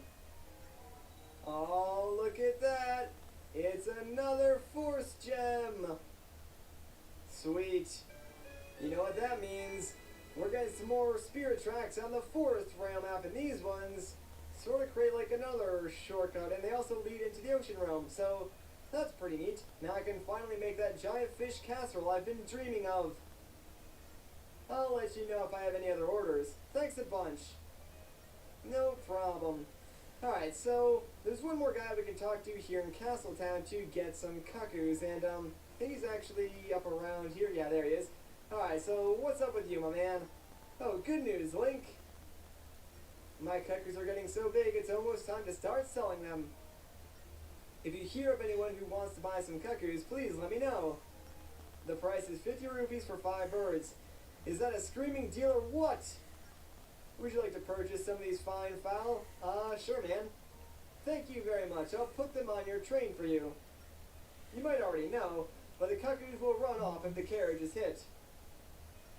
Some bandits even aim to hit your train and steal cuckoos, so watch out. Right, so if you get hit, one cuckoo will run away. There's also bandits who want to steal them for some reason, so I guess they're a bit of a commodity here in Hyrule. I don't know, but we want to bring these cuckoos all the way back to Aboda Village because there's a guy there who wants to start his own cuckoo farm. So, yeah, we're going to go all the way back to our hometown, and I'll see you guys once I get there. Alright, so I made it back to Aboda, but sadly I lost one cuckoo along the way because I was getting chased by a demon train, and 2 boars started to attack me, so the game was lagging. Really wasn't a whole lot I could do, but this is the guy I want to talk to. Oh, there's some fine-looking cuckoos in your freight car. Think I could have them, please? Alright. Thanks. But, do you have any more cuckoos in there? Because these aren't enough. I'm hoping for 10 cuckoos, so would you bring me 6 more, please? Right, so I need to take at least 2 more trips just to get this guy to 10 cuckoos because I lost that one from the lag. So this is going to take me a while. I need to go all the way back to Castletown and get more, bring them back here, and repeat at least 2 more times. So, yeah, I'm going to go and do this, and I'll just cut back once I get all 10 of them here to Aboda Village. So, I'll see you guys in a second or two. Alright, so we're finally back here to Aboda Village, and after I deliver these 4 more cuckoos, that will add up to more than 10, but enough to finish up this side quest at least. So here you go, man. Oh, there's some fine looking cuckoos in your freight car. Yeah. Think I could have them, please? Sure, go for it, whatever. Hooey, look at all these beautiful cuckoos. Thanks a bunch. And yes, all that for another Force Gem. Was it worth it? Probably not, but whatever, I'll take it. And now some more rails are going to appear on the 4th rail map, which lead to absolutely nothing right now. So that is even more, like, rewarding. I can't wait to start my cuckoo farm up now. You do that, man. Alright, while we're here, we might as well stop in and say hello to Nico since we did get 15 stamps, so we should be getting a new reward. What's up, pal? Great to see you're back, Link. Have you been finding lots of good stamps? Of course. You collected 15 stamps for me. I'm very impressed, Link. I can almost picture all the places you've been. Thank you so much. As my way of saying thanks, please take this set of clothes. And guess what? They are the engineer's clothes, the clothes we started the game with. Hooray! Ah yes, your engineer clothes. I think you look much better in these. That said, if you want to switch back to your soldier getup, talk to me. And I'm going to leave that up to you guys. So, we're going to end off this episode here. But if you want to see me play the rest of the game with the engineer suit, let me know in the comments. Or if you want me to switch, let me know as well. Anyways, like I said, we're going to end things off here. So if you enjoyed this part, a like rating would be greatly appreciated. If you want to see more, consider subscribing. But once again, guys, my name is Matt. Thank you so much for watching. And I'll catch you in the next one. What's up, everybody? Once again, my name is Matt, and welcome back to Let's Play The Legend of Zelda Spirit Tracks. In the last episode, we played a song with the Locomo Embros and did a few side quests, including getting the engineer outfit from Nico here. Now, I asked you guys in the last episode which outfit we should use, and it looks like we're going to be using the engineer outfit for a little while. Now, I know some of you guys still want the normal green tunic, so here's a compromise that I think should work. Like, I'll roll with the engineer outfit for a little while, but before the final boss, I'll switch back into the green tunic just to give us that more heroic feel. Anyways, though, I want to take on some more side quests in this video, so let's get out of here and head over to our first destination, which is going to be Goron Village, because I need to make another delivery. So we know the drill by now. I'll see you guys once I arrive at my destination. Alright, so here we are at Goron Village. Now, I didn't technically start this side quest yet, but I'm still going to pick up the materials that I need to deliver. That way I can just bring them to where they need to go and finish the side quest really before I start it. It's one of the weird things that this game does allow you to do, and I'm totally going to take advantage of that. So, let's talk this Goron. Goron brand iron makes the world go round. It's heat resistant and super tough. If you have the money, you should buy some. This is the first time you've shopped here, yes? The iron we sell here is Goron brand, our local specialty. Could Goron let you borrow a freight card, did he not, customer? You can use it to carry iron and share it with the world. Our iron is 100 rupees. Want to buy some? Heck yeah. You can boil it, smash it. You made a good buy today. Alright, well, now that we have 20 pieces of iron, we just need to find someone to deliver this to. You might be wondering where we're actually going with this. Well, we're going to bring this to the people of Whittleton because they can use this iron to sharpen their axes. So, let's get out of there and go all the way back to Whittleton, back in the forest realm. So yeah, it's going to take us a while to get over there, especially with like all the obstacles and stuff like that. If you do get hit while you're carrying iron, you will lose like a few pieces, so be careful about that. Anyways, I'll see you guys once I arrive in Whittleton. Okay, so we made it safely to Whittleton, didn't lose a single iron bar, so pretty happy about that. Now the guy we want to talk to is right over here, so what's going on? So the chief isn't coming back at all, but what about our lumber business? I guess it's up to me to carry the torch. Hey, is that iron you're carrying on your train? My axe is getting all dull and rusty, which is a big no-no in this line of work. I see that you've got some iron. Think I could have some so I can forge a new blade? Sure thing, man. Thanks a bunch, young man. You've made me very happy. And of course, when you make someone happy, you get another force gem. So, let me show you my thanks by giving you this.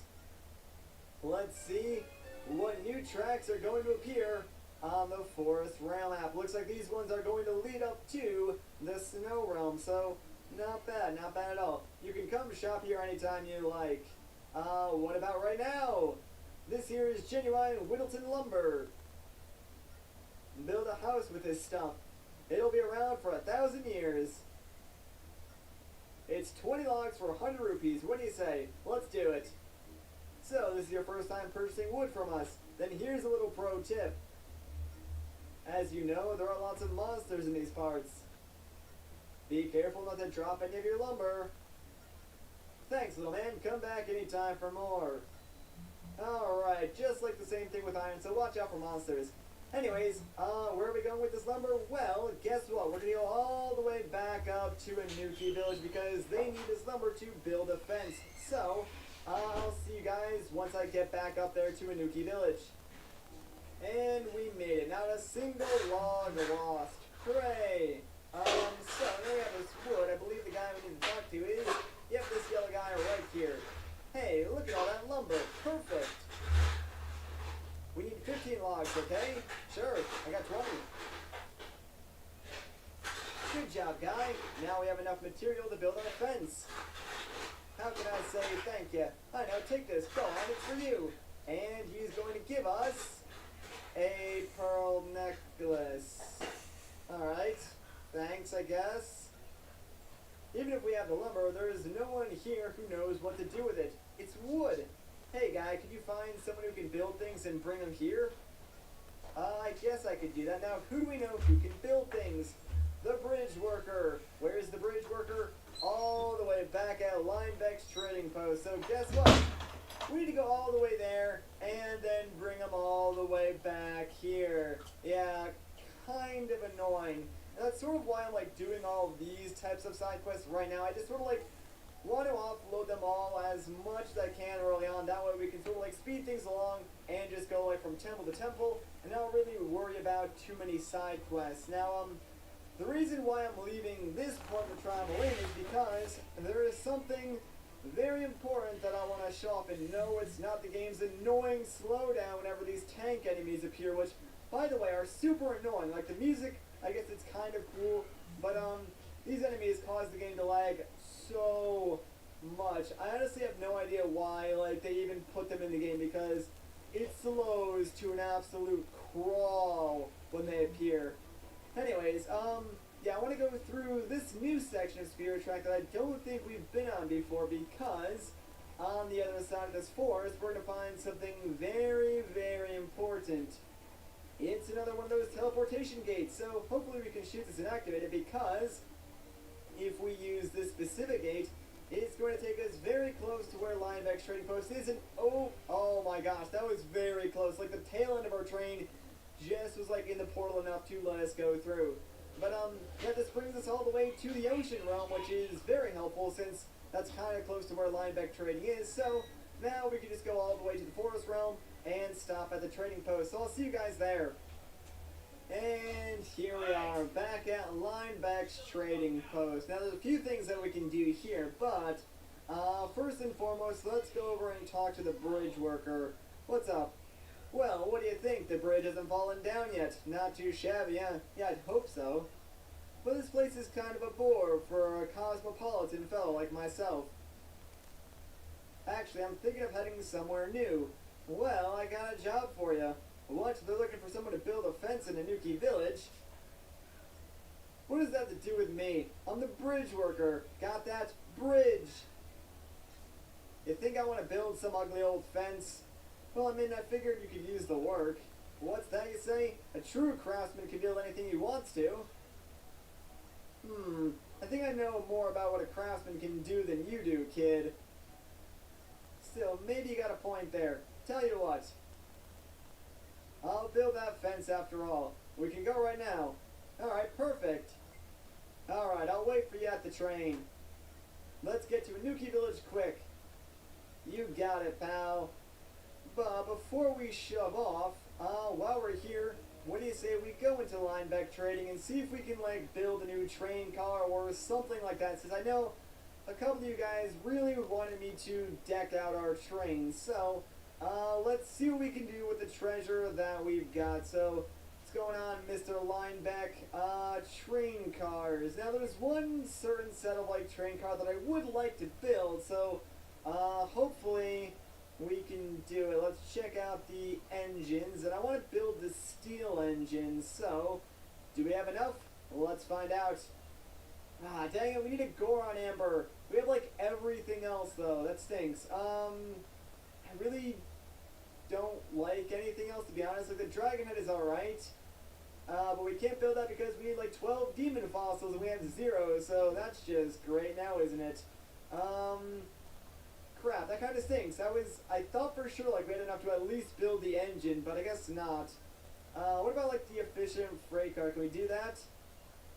No, we can't. So we definitely need some gore and amber to build the train that I would like to build, but we really don't have anything. So, what do you say we sell some stuff because we're a little low on rupees and we could use the extra cash. So, let's sell some of these pirate necklaces because we don't really need like 6 of them right now. And I guess I can sell one of my mystic jades as well. And that should give us quite a few rupees. Yeah, 956.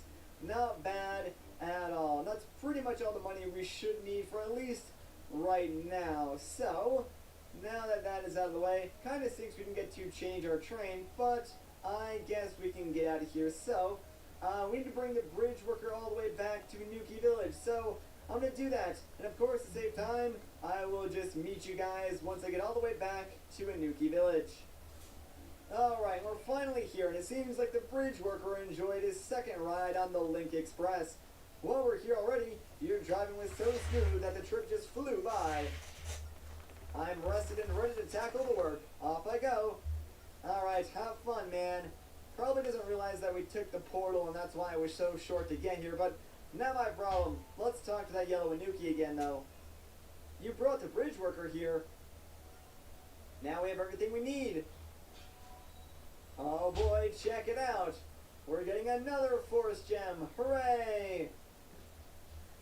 And you guys know what this means. More spirit tracks here in the snow realm. And those are leading to the left of, like, the ice temple here.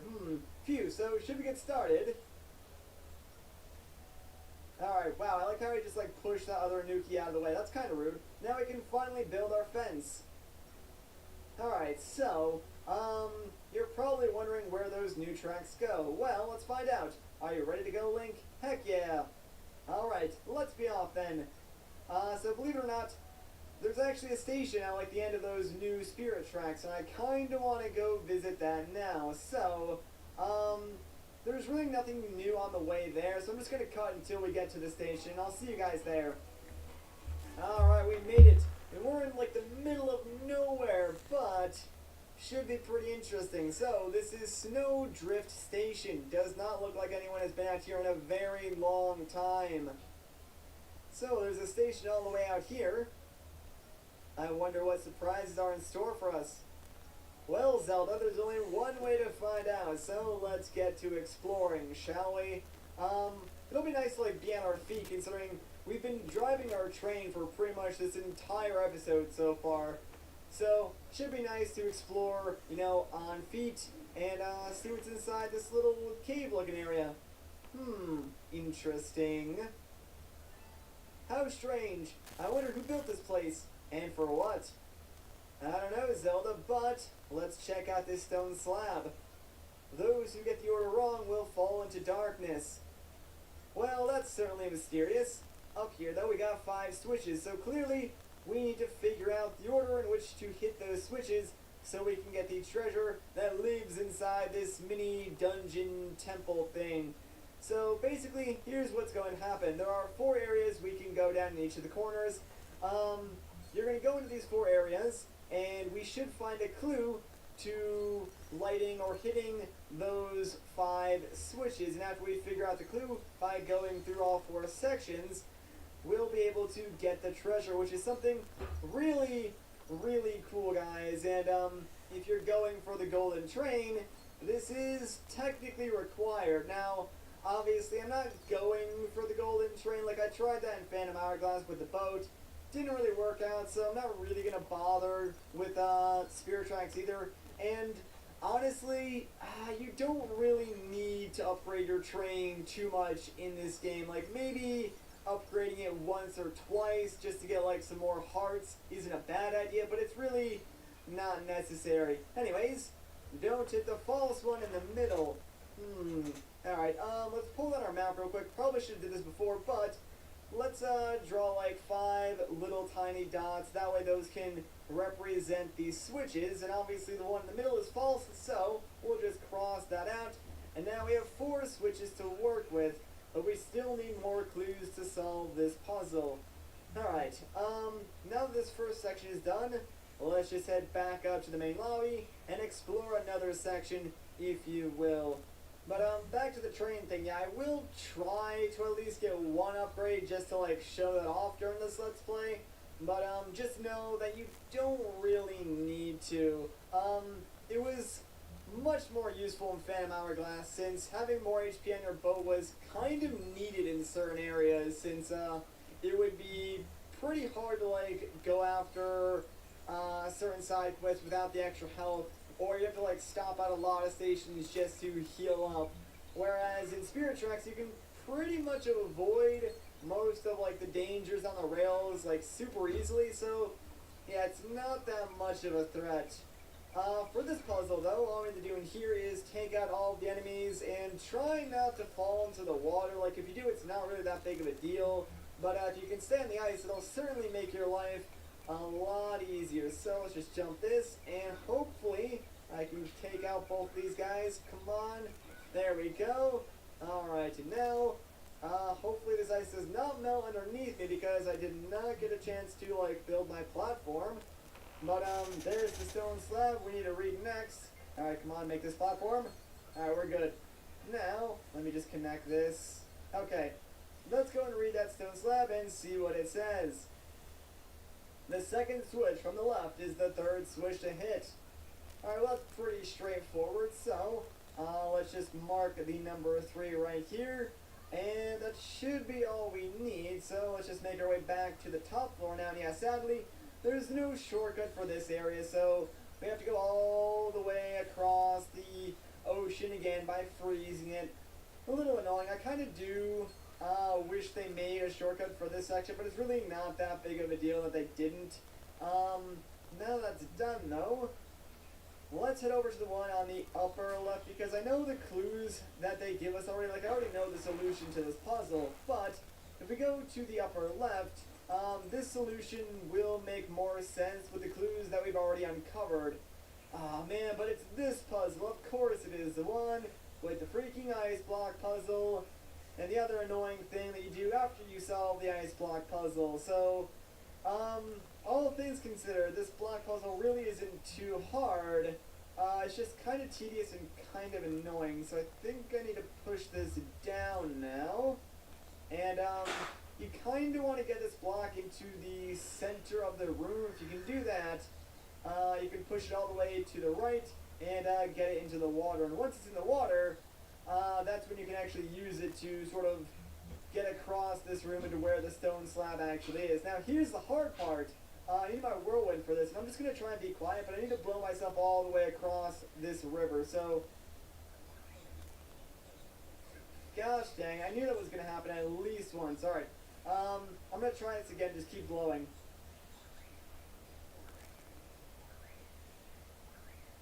Alright, we made it. Sweet. And here's our slab. The second one and the fourth one are next to each other. Alright, so that really only leaves the 2 switches on the right side, so, let's just mark, like, 2 and then 4. So by proxy, we already know that the last switch must be number 1. So we really don't even have to go down that last staircase and solve that puzzle. So you know what? I'm not even going to bother doing that. And that's sort of why I did this first, since this is like the fastest way to figure out the combination without, you know, going through all of the different sections. So, let's just mark the number 1 here and grab my boomerang real quick, because we need to hit these switches. So 1, 2, 3, and oh, come on, my boomerang like ran out. Maybe it'll still hit it. Okay, I went through it, but still didn't count. Alright, I guess I have to actually hit it in one go. So let's try that again. Hopefully make our lines a little bit tighter. That way, you know, we don't run out of boomerang. And that should do it. Yeah, there we go. We are one step closer to getting this treasure, guys. But before we can get it, our final task is taking on these icy Octoroks, which is really, really annoying, might add, because they move all over the place, and we're on ice, and we just have to, like, chip away at them with our sword. There's really nothing else we can do. Like, you can throw bombs at them, but, I wouldn't recommend doing that, honestly. Your sword, even though it is kind of annoying, is probably your best bet. So just one more hit and hopefully we can, there we go. Oh man, I really hate fighting those guys, especially on the ice. It does not make it easy, but check it out. There's a very large golden chest, so it must be something good. Let's open it up and get ourselves a alchemy stone. This is essential to building the golden train, but it's also worth a ton of rupees, so if you wanted to, you could sell this to Linebeck for, I believe, 2,500 rupees. But I think I might just keep it and maybe attempt to build, like, one part of the golden train. I don't really know. Like, we'll see, guys. We'll see. So yeah, we're pretty much done here. Let's just make our way back to the station. Hopefully not take too much damage from all these freaking white wolfos. Come on, dogs. Alright, let's get out of here, Zelda, shall we? Are you ready to head out? Yes, I am. Then let's do it. So, there's like one more thing that I want to take care of. You guys might be wondering what that is. Well, around like this second rail near the temple somewhere. So we're going to find him and pick it up. So I'll see you guys once we find him. And there he is, snapping pictures of trains just like usual. So what's going on, Ferris? So we meet again. Excellent. I've been trying to snap some glamour shots of an armored exploding train. They never seem to come my way, though. It's such a bummer. But on another note, aren't you the apprentice of the legendary Alfonso? He's my all-time favorite engineer, my hero. Love that guy. Oh, I just had a sudden brain flash. You can introduce me to him. I carry a pen and paper on me at all times just for situations like these. So please, please, please take me to get my hero's autograph. You'll do it, won't you?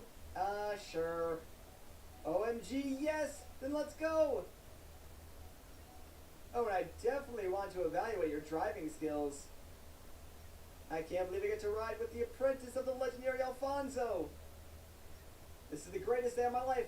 Anyways, I'm ready when you are. Alright, so yes, now we need to bring Ferris all the way back to Aboda Village. So, I'll see you guys when I get there. Alright, so we made it to Aboda Village and Ferris seems very pleased with our driving. Phew, we made it. So this is where you're from. It's so peaceful here. It's the kind of place I can picture retiring in. Not that I could ever retire from the fast-paced life of train photography. And is that where Alfonso lives? The Alfonso? Whoa, whoa, whoa! I can't believe I'm this close to such a mega celebrity. Oh man, I'm so excited to meet him. Well, here I go. Alright, have fun, dude. That Ferris is certainly very enthusiastic about trains. I never knew that Alfonso had fans. Me either. Well, I suppose it takes all kinds. What does that even mean, Zelda? Like, I have no idea. Alright, let's just pop into Alfonso's place and see what's going on with him and Ferris. Oh my gosh! Oh my gosh! You're Alfonso! Yes, that's right. And, who are you? Oh my gosh! I can't believe you're asking my name! I'm Ferris, your biggest fan! I even have dreams about meeting you. You are a living locomotive legend. A legend? Me? Yes, you! The legendary engineer Alfonso! And here you are, standing right in front of me. I'm so excited I might pass out. Could I please have your autograph, sir? Well, I don't know if I'm a legendary engineer. But back when I was a knight, people used to call me a legendary swordsman. Especially after I did 900 reps in sword training. Are you sure you heard them right?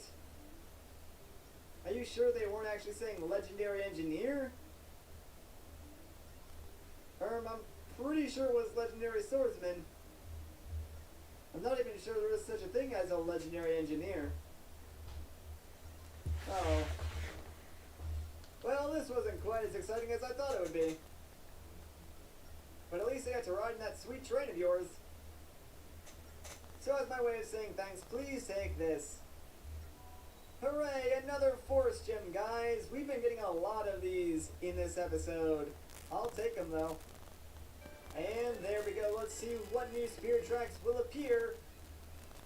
Looks like these ones are going behind Castletown into the Snow Realm. Cool, not bad. I'm just going to hang around here and photograph some trains. See you later. Alright, so long, Ferris. Who was that guy? You know what, Alfonso? I have no idea. Anyways, you know what, I think that's a good place to end off this video. So if you guys enjoyed this part, a like rating would be greatly appreciated. If you want to see more, consider subscribing. But, once again, guys, my name is Matt. Thank you so much for watching, and I'll catch you in the next one. What's up, everybody? Once again, my name is Matt, and welcome back to Let's Play The Legend of Zelda Spirit Tracks. In the last episode, we basically became the UPS man of Hyrule and made a ton of deliveries. In this episode, though, there's one more delivery that I would like to make, but after that, we're going directly to the Fire Temple, so get excited. Anyways, let's start by talking to Zelda. Okay, time to go now, Link. Right. All aboard! So, where are we going first, you might ask? Well, we're going to go all the way to Papuchia Village and pick something up for Steam, the Locomo in the Snow Realm. And of course, to save us some time, I'll cut until I get there. Alright, so here we are back at Papuchia Village, and now that we're here, the person we want to go and talk to is the wise one, believe it or not. So, I guess she has like another scam up her sleeves, and we need to get to the bottom of it. But believe it or not, we do need whatever it is that she's selling to give to Steam, so let's talk to her. I'm sensing that you want to hear your fortune. Not really, but sure. I'm going to ask you some questions, so answer them with a strong, clear voice. Are you a boy or girl? I'm actually a lemon. Of course, I already knew that. What's your eye color? 7.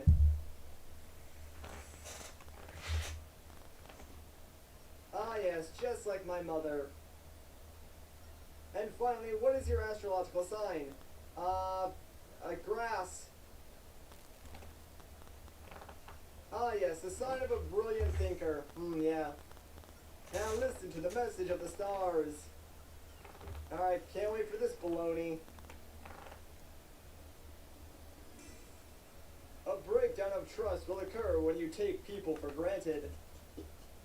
Always remember to express your gratitude.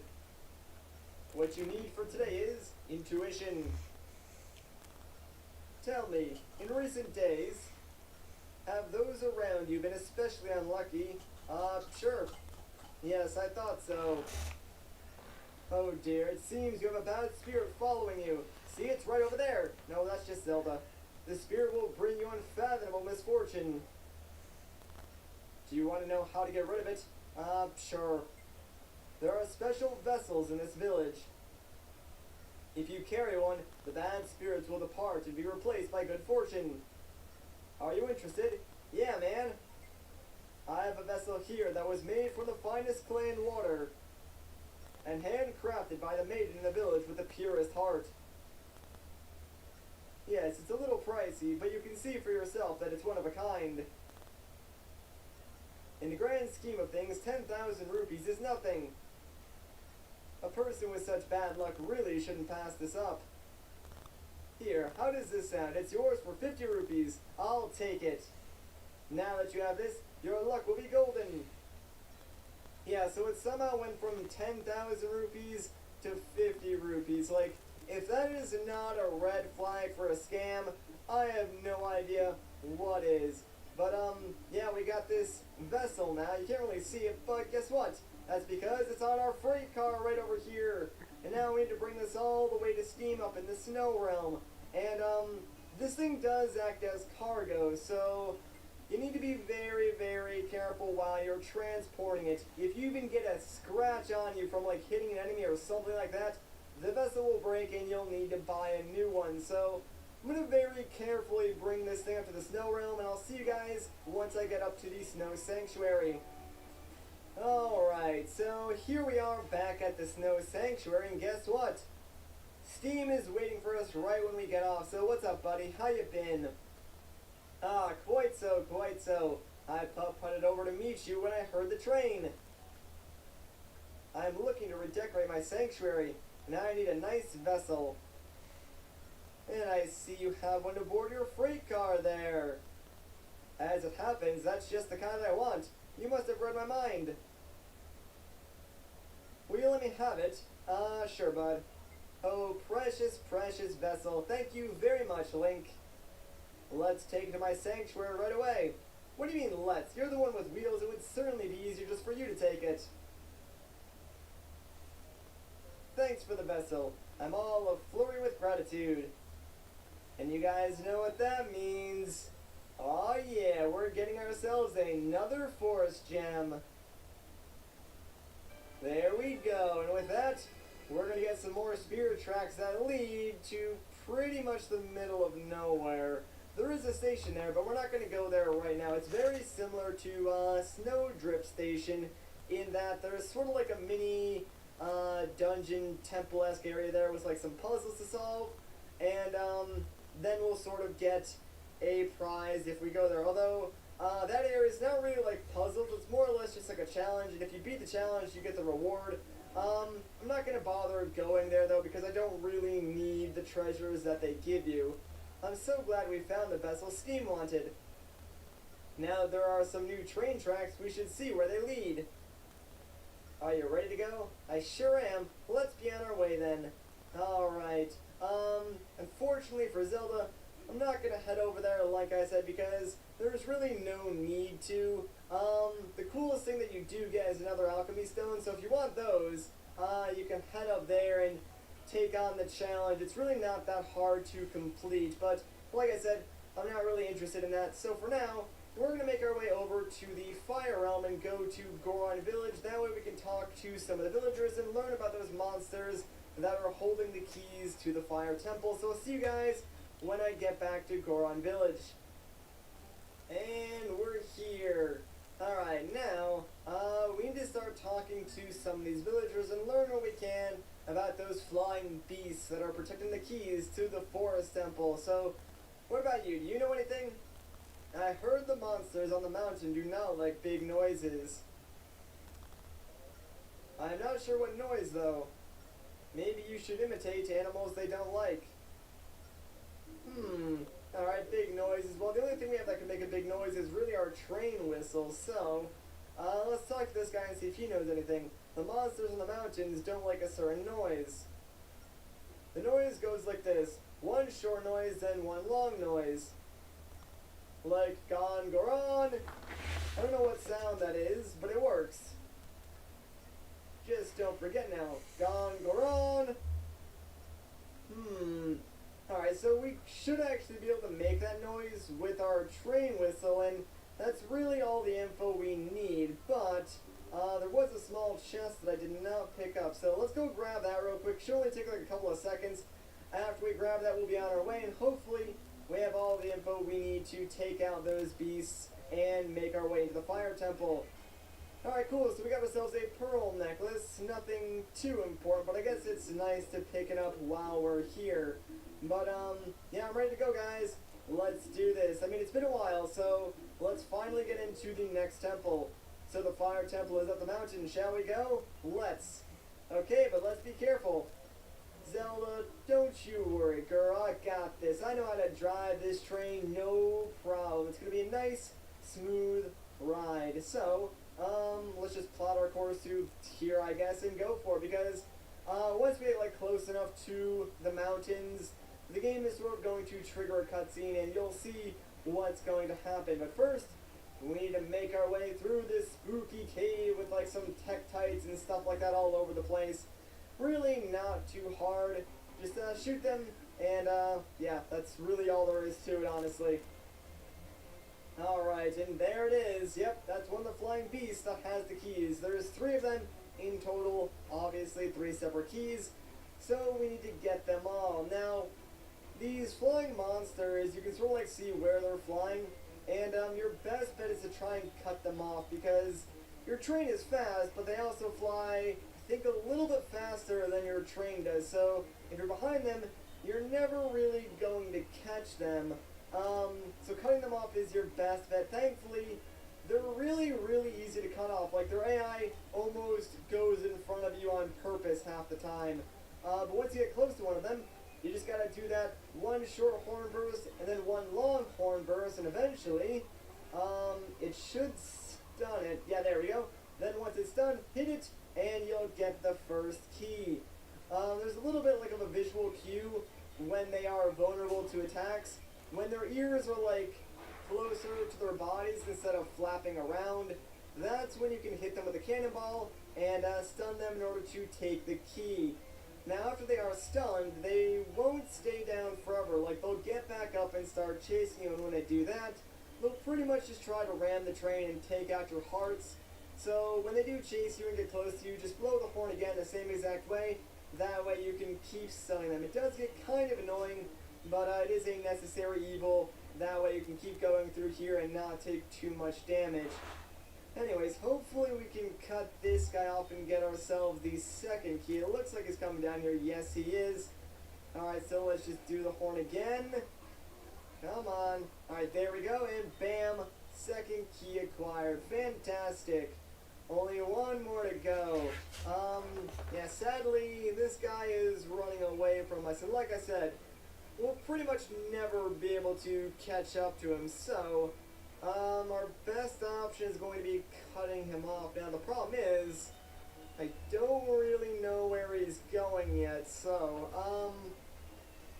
hopefully he'll take a turn at, like, one of these junctions, and when he does, I can, like, turn my train around, or, keep going forward to try and better cut him off. Alright, so it looks like he's turning to the left here, so I'm going to follow him down this junction, but then, depending on where he goes, I may turn around. I don't really know yet. Where's he going? Is he going up? I think he's going up. Yeah, so, alright, here's what I'm going to do then. I'm going to brake here, and reverse. That way I can face the other direction. Then go top speed towards the top section of the map, and hopefully it'll come down and just like run into me. But you, my friend, need to leave me alone. There we go. Alright.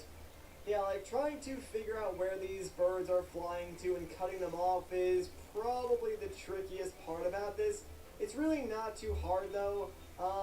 It's just a matter of finding them, cutting them off, and shooting them down. That can be a little bit of an issue and be kind of tedious. Alright, it looks like this bird is coming back onto the track that I'm on now, so hopefully I can either cut him off or he starts, flying towards where I am. That'd be great. Oh yeah, he's gonna fly towards us. That is perfect, guys. Perfect. So, come on, dude. There we go. And I would like to get this last key, please. And, yes, there we go. Perfect. Alright. Now the way to the fire temple has been opened. Sweet, now we just gotta get there. Let me just, plot my course. That way the train will go automatically, and I can worry about fighting off these stupid birds as they try to attack me some more. Alright, you go away. Thank you very much. Hopefully that is the last one that I need to worry about. We can just, make our way to the temple without them bothering us. I don't think any of them are really that close to us, so we should be alright. Like, the temple, it's right up here, only a few moments away. And I know it's taken us a long time to get here, but, we sort of had more important things to do, like deliveries and stuff like that, because, I feel for the people of Hyrule, and seriously, get out of here, man. Like, just go away.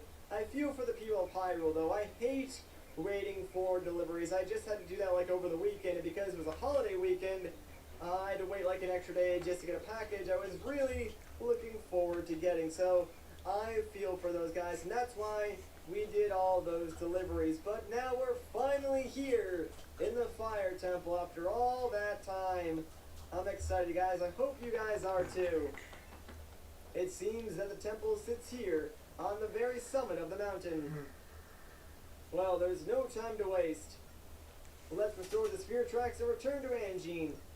I agree, Zelda, and that's why this is a great place to end off this video. So if you guys enjoyed this part, a like rating would be greatly appreciated. If you want to see more, consider subscribing. But once again, guys, my name is Matt. Thank you so much for watching, and I'll catch you in the next one. What's up, everybody? Once again, my name is Matt, and welcome back to Let's Play The Legend of Zelda Spirit Tracks. In the last episode, we acquired all 3 keys to the Fire Temple, and now... Be right back.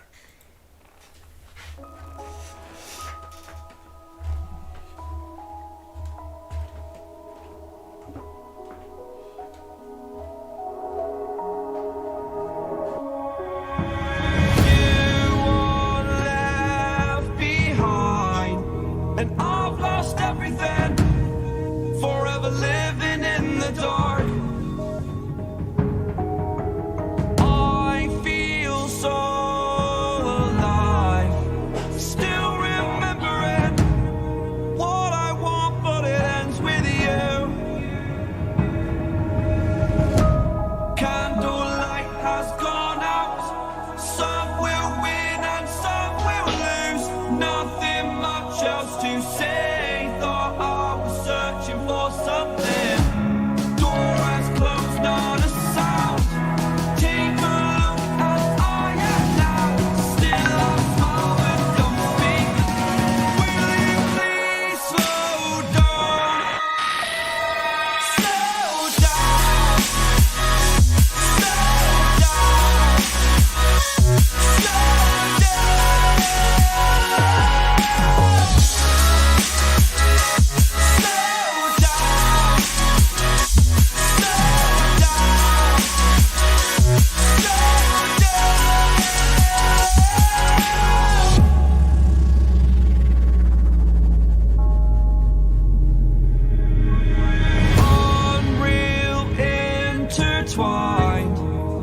and you're not listening. It is your choice to make a little mockery, it won't do. Further down the line, still surrendering, trying harder to forgive you. Candlelight has gone out. Some will win and some will lose. Nothing much else to say. Thought I was searching for something. Door has closed, not a sound. Take a look as I am now. Still I smile and don't speak. Will you please slow down?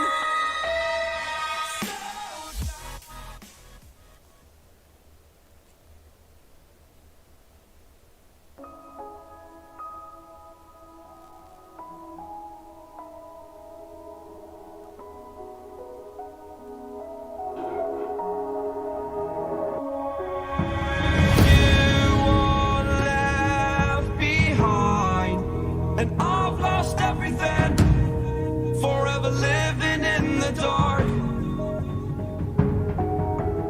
I feel so alive, still remembering what I want, but it ends with you. Candlelight has gone out. Some will win and some will lose. Nothing much else to say. Thought I was searching for something. Door has closed, not a sound. Take a look as I am now. Still I smile and don't speak. Will you please slow down? Slow down. Slow down. Slow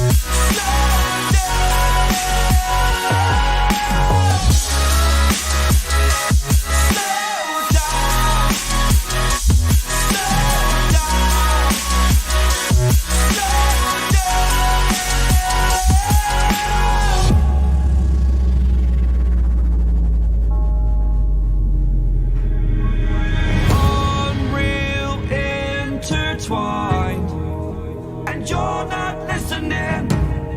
It is your choice to make a little mockery, it won't do.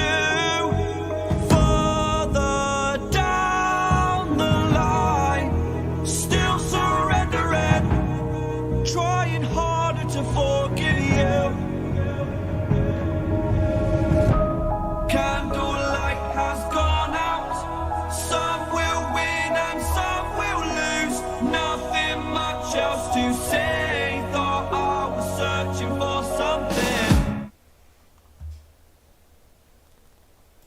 now in this episode, it's time to see what's in store for us inside. Now I will say this, the Fire Temple is actually really cool, has a lot of interesting mechanics to it, and probably one of the best boss battles in the entire game. But the temple itself is very straightforward, and in no way is this actually difficult. Like, I can really only think of one or two things that could maybe screw you up, but other than that, everything is very, very linear, and as long as you go down like the one and only path the game lets you go down, you'll be able to complete this temple relatively quickly. Now, we do have some Stalfos here, and I believe this is the first time we're seeing them in this game, but of course, if you played Phantom Hourglass, you should be familiar with them. You pretty much fight them the exact same way. I recommend using your sword to push them up against the wall and just taking them out that way. You probably could use your bombs, but that might take a little bit longer, so yeah, later on in this temple we will get an item that will help us take them out a lot quicker, as well as a ton of other enemies, so look forward to that. Anyways, let's check out this stone slab. The pitfalls here mirror those on the other side, so make note of them. Alright, so basically, these like wooden trapdoors, they exist on the right side of this temple, but they are like better camouflage, so you can't really see them. So we're going to mark down the location on the other side of this map, but remember, it is mirrored, so you got to make sure you mark them like in the right locations, and this always messes with my head a little bit because of the mirroring effect, so I got to make sure I mark them down in the right locations, and I think that's right. So there should be one more to mark down. Yeah, there we go, and it's right above the other one, so let's just make a note there, and we'll avoid those areas. Now, real quick, let's head up here, because there is a switch that you want to hit with your boomerang, and that's going to cause this platform to fall down. Now, we're not going to do anything with that right away, so instead, let's ignore that and go up to the next floor. And my gosh, these electric things are so annoying because they move so stinking slowly, and they also take up like half of the hallway. Hey, check it out! What's this dilapidated old thing? It looks like some kind of vehicle. Well, that Zelda is a minecart, and if we hop inside it, it's gonna take us on a wild and crazy ride. And then just dump us on our faces, but at least we got a chest out of it, which contains a small key. Now we need two of these for the locked doors that we saw at the very beginning of this temple. And yeah, this is probably one of the cooler mechanics inside the temple, just like riding the minecarts. It's pretty simple right now, but they do expand on it later on in the temple, and it's really fun. I don't know, I like the minecarts, and they use it very, very well, especially during the boss battle. Spoilers, so yeah, get excited for that. Anyways, we're going to take this platform and use it to like plug out this weird volcano thing. That way we can jump across without falling into the abyss. And now, we need to move this platform, not that way. We need to move this platform in front of us. That way we can sort of use it to shield us from this fire. Because, you know, we don't want to just run into fire. That would burn us alive. That'd be kind of bad. But yeah, now that we're on this side, we can use our map to navigate this area without falling through the pitfalls. And hopefully we can get this chest, because inside we're going to get a red potion. I was not expecting that, honestly. I thought that was going to be like a random treasure, but apparently it can be a potion too, so fancy that. Anyways, we got ourselves another minecart, and if you look on the track, this one does have different paths. So what you want to do is when you get close to like the splits, start doing a spin attack, and hopefully you can hit the switch before you pass over. This game likes to ignore you when you do spin attacks sometimes, so I recommend just like spamming it until it goes out. Eventually, yeah, if you hit both of those switches, you'll make your way here to this chest, which contains the second small key that we need. Alright, so now we're pretty much good to go. We can go unlock those two doors back at the beginning of the temple. Now, there is another small chest right down there, and you get that one by just hitting the first switch and ignoring the second one. But it just contains a random treasure, so I'm really not going to bother going all the way through that, you know, rail again, just to get something that I probably don't even need. So instead, now we have our two keys. What do you say we go and unlock those doors? That way we can just keep moving on in this temple and finish up as quickly as possible, because that's sort of my goal whenever I go inside one of these temples, is just to finish it up, not really collect all the treasures that are useless. I just sort of want to beat the boss and, you know, move on with the main story. So let's hit both of these switches with our boomerang. That will unlock this center door. Now we can go up to like the next level of the temple finally. But now, we get to fight one of the most annoying enemies in the entire game, at least for right now. It's this weird fire turtle thing. So, really, the only way we can kill this thing right now is if we get it to run itself into this small, tiny, moving electrical thing across the wall. So yeah, you can imagine that this is not easy at all, which is why he is so obnoxious to fight. And, ironically enough, after you kill this guy, you get the item from the temple, which makes fighting this guy a whole heck of a lot easier. So, at least in the future, fighting this guy will not be hard. We do need to deal with this one really obnoxious fight right now. Like, can you please just hit one of these things for me? Like, come on, man. Like, the stupid thing, too, is that this guy is only a two-phase fight, so there we go. Alright, hopefully, I can just take this guy out now. And he is done. I actually, like, hate that fight way more than you guys know. Like, oh, man. I don't know. Alright, I'm glad that is over, though, because now, inside that giant golden chest is the item from this temple, and it's one of my favorites. It's, of course, the bow and arrow. Sweet, and it works exactly like how it does in Phantom Hourglass. So, you know, you use the touchscreen to point where you want to go, which makes it incredibly accurate and probably one of the best uses of the touchscreen in this game. Like, I haven't really said it too much, but I really don't like the touchscreen controls, at least for everything. For certain things it makes sense, like, you know, drawing the path with the boomerang, alright, that's pretty cool. Aiming with your bow, awesome. But I do wish you could move around at least with like the D-pad for the DS or even the circle pad on the 3DS. But yeah, it's kind of pointless complaining now since this game is pretty old by this point. And funny enough, the same person who was data mining the eShop to find the Twilight Princess HD news, like a day later they actually discovered listings for both Phantom Hourglass and Spirit Tracks as VC titles for the Japanese eShop. So maybe we'll see these titles soon appearing on the eShop here in the US as well. Who actually knows? But that'd be interesting. Probably wouldn't fix any of the problems that I have with these games, but it'd be kind of cool at least. Anyways, let's check this out. Remember, the only way to open this door is with a key. Yeah, because, you know, we couldn't have figured that out ourselves. I guess the game just really wants you to remember that. But now we have to fight another terrible enemy of this game, lag. Yeah, these four Stalfos, for whatever reason, when they spawn, the game starts to crawl. Like, it is insanely bad right now. Like, honestly, I question some of the choices that the developers made because they clearly had to know of these, like, frame rate issues, yet they still chose to include, like, you know, 3 enemies that attack you in the overworld, or 4 enemies that attack you in here that slow the game down. It's like, why did they do that if they knew it caused lag? Like, wouldn't they just, you know, remove one enemy or do something else to make it a little bit easier? I don't know. Anyways, though, let's hit this eye switch because that's going to remove the lava plumes that would be blocking these grapple beams, and now we can just head across here perfectly fine. Moving on, though, I totally forgot, but yeah, you can use the whip to attack the Stalfos, and that probably is like the second best way to fight them. Obviously, the bow is still the best way, but before you get the bow, since you do have the whip, you should probably use that. It works really well as a ranged weapon so they don't jump away, and then of course you can grab their skulls and throw them around, and that's always sort of fun. Alright, let's keep going though and make our way past this locked door. And now we can press the switch to unlock it and make a shortcut back to that other area, even though I really don't think we'll be going back to that specific section, but I guess the game just figured we needed that. Now we just gotta navigate past all these blade traps. We should be good. And hey, another chest! Inside is a pirate necklace! Whoop-de-doo, we have like a million of these.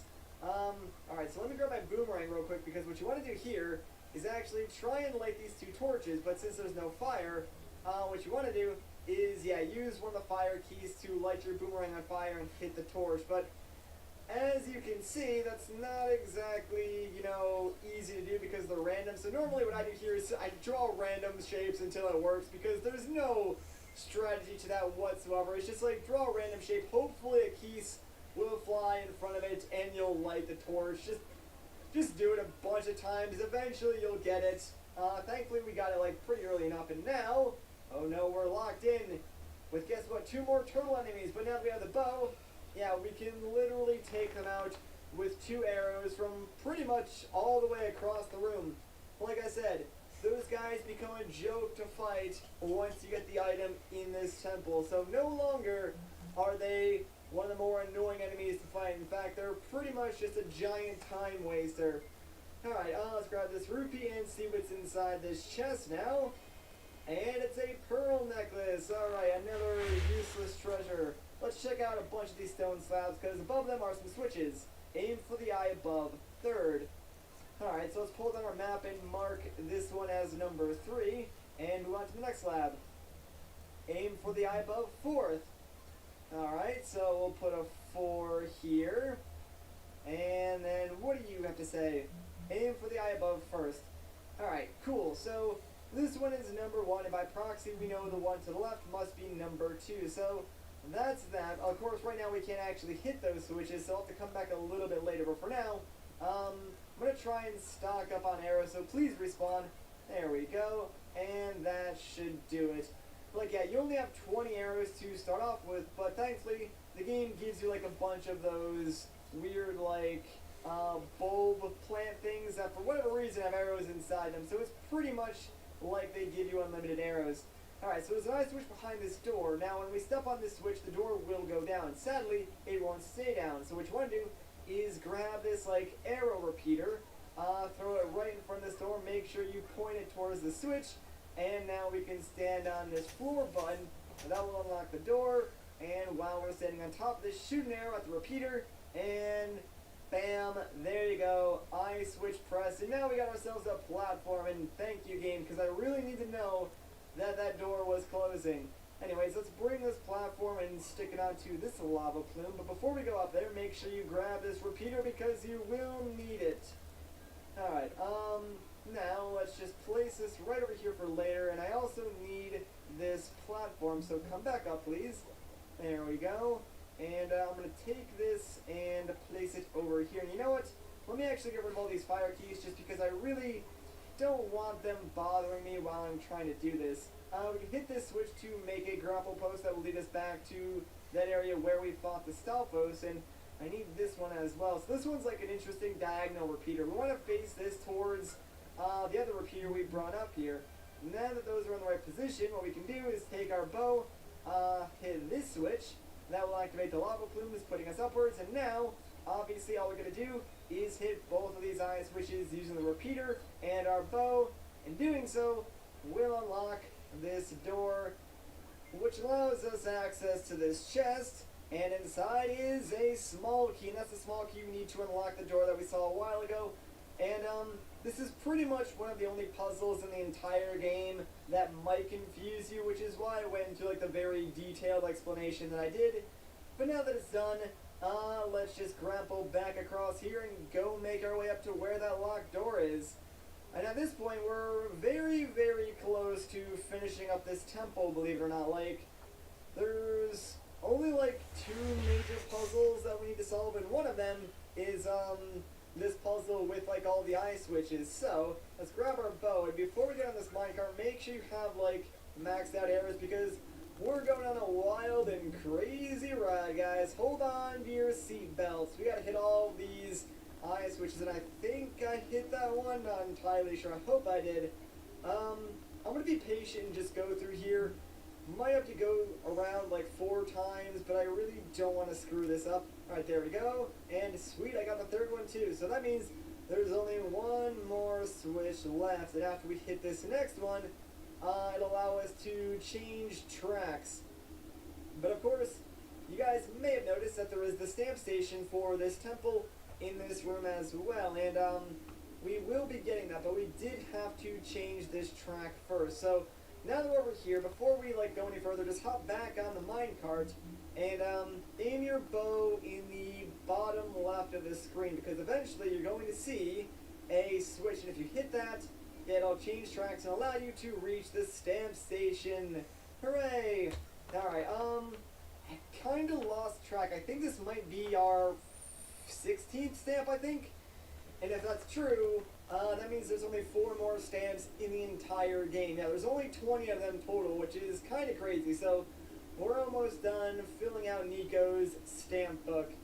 Now that that is out of the way, though, basically the only thing left for us to do is go directly to the boss key, put them in the boss door, and finish things up here. Yeah, like I said, this temple's pretty short.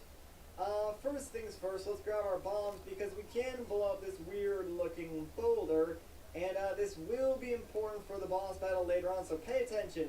Yeah, underneath that weird boulder is a platform which we can place again on those lava spires. Now, before we move any further, let's check out this map because it's a map of this room, and there are certain, symbols on some of the switches that we need to hit on these rail tracks. So we're going to mark these down on our map and try and hit every single one of the marked ones when we pass them as we're riding these rails, because that's pretty much how we're going to be getting to the boss door with the boss key. Alright, so let's start our journey. The first switch is right there. Ignore this next switch, then hit that one, and that should take us to the key at the very least. You can see it right up there. But you may be wondering, how exactly do you get that key? Well, it's pretty simple, but first, let's read the stone slab. Carry the boss key by cart. Yeah, there's your first clue. So, let's take out our whirlwind real quick and blow the key. Okay, so that key is safely inside that car, and we can ride the one, right above it, but first, let's make sure we're fully stocked up on arrows, because we will need them. I mean, we only technically need to hit, 3 switches, but just make sure you have plenty of arrows, and, let's get going. Oh, wait, there's a chest down there that I can get. Alright, here's the deal. If I get this first try, I'll ignore the chest. If I mess it up, I'll go back and get the chest. So it really doesn't matter. And how did I even miss that? Whatever, not a big deal. Like I said, kind of wanted to get this chest anyways, because inside we get a pearl necklace. I thought that was something better. Never mind then. That was almost not worth getting. If I hadn't have messed that up, I wouldn't have gotten that. Alright, let's try this again. And this time, I think I got it. We should have enough arrows, so I'm not going to bother, restocking. I think the problem was, I waited a little too long to hit that last switch. I think my car had gone down a level, and that's why I couldn't hit it. So, there we go. Got it that time. And that should be that. So, yeah, both me and the key are right in front of the door. Probably one of the cooler ways to get the boss key over to the door. But now that that is done, well, pretty much this temple is done too. Really, all we gotta do is take on the boss, which is one of the coolest bosses in the game, I gotta say. Let's just try and restock on arrows real quick. And also, I haven't been doing this, but I guess we might as well, create the blue portal back to the entrance. Didn't do that for the past 2 or 3 temples, because honestly, I never used them, so I figured it wasn't worth the time to activate them, but some of you guys were complaining. Anyways, here's the boss, guys. Are you ready? Because this, my friends, is... Wait for it. He's got to do his intro thing. I mean, you guys know these bosses. They have a flair for the dramatic. But, this guy is Kragma, Lava Lord, and my gosh, he looks awesome. I don't know, I just like the idea of fighting a giant monster like this, especially the way that you do.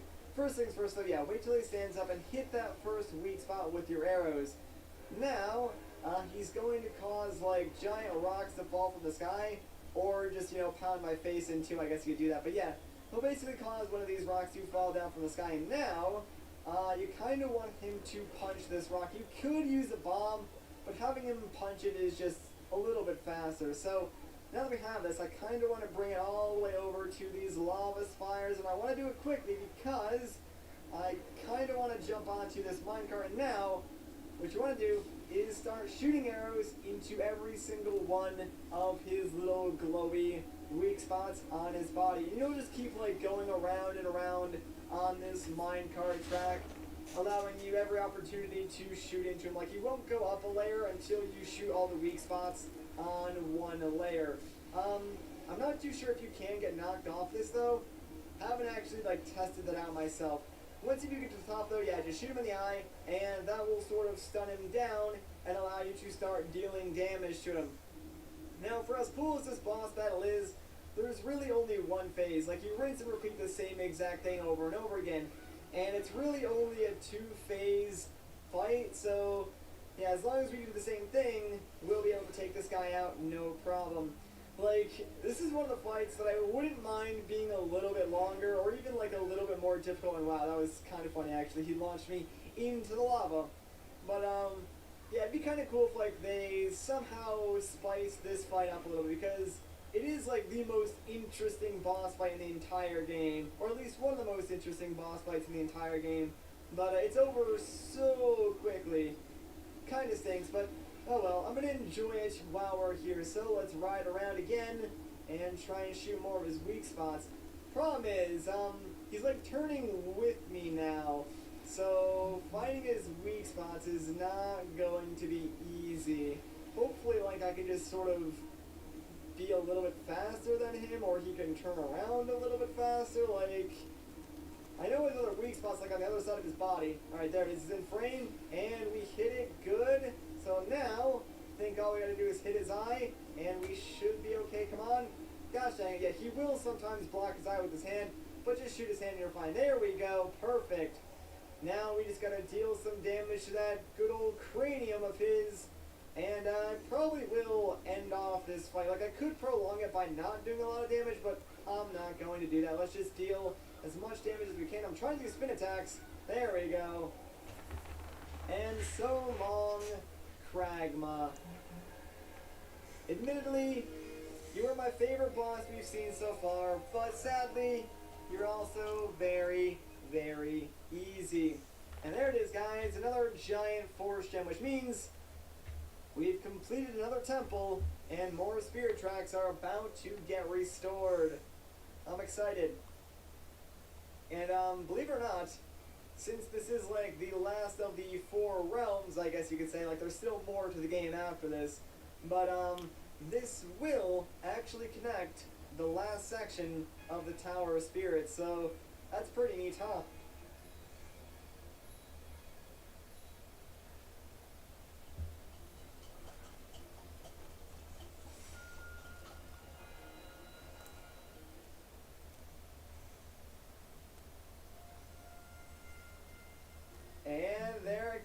The power spike. It's going to go all the way back to the Tower of Spirits. And now finally we can actually access the Tower of Spirits from the Fire Realm instead of going from the Snow Realm, although oddly enough we are probably going to be avoiding the Tower of Spirits for a few episodes. That way we can do some more side questing.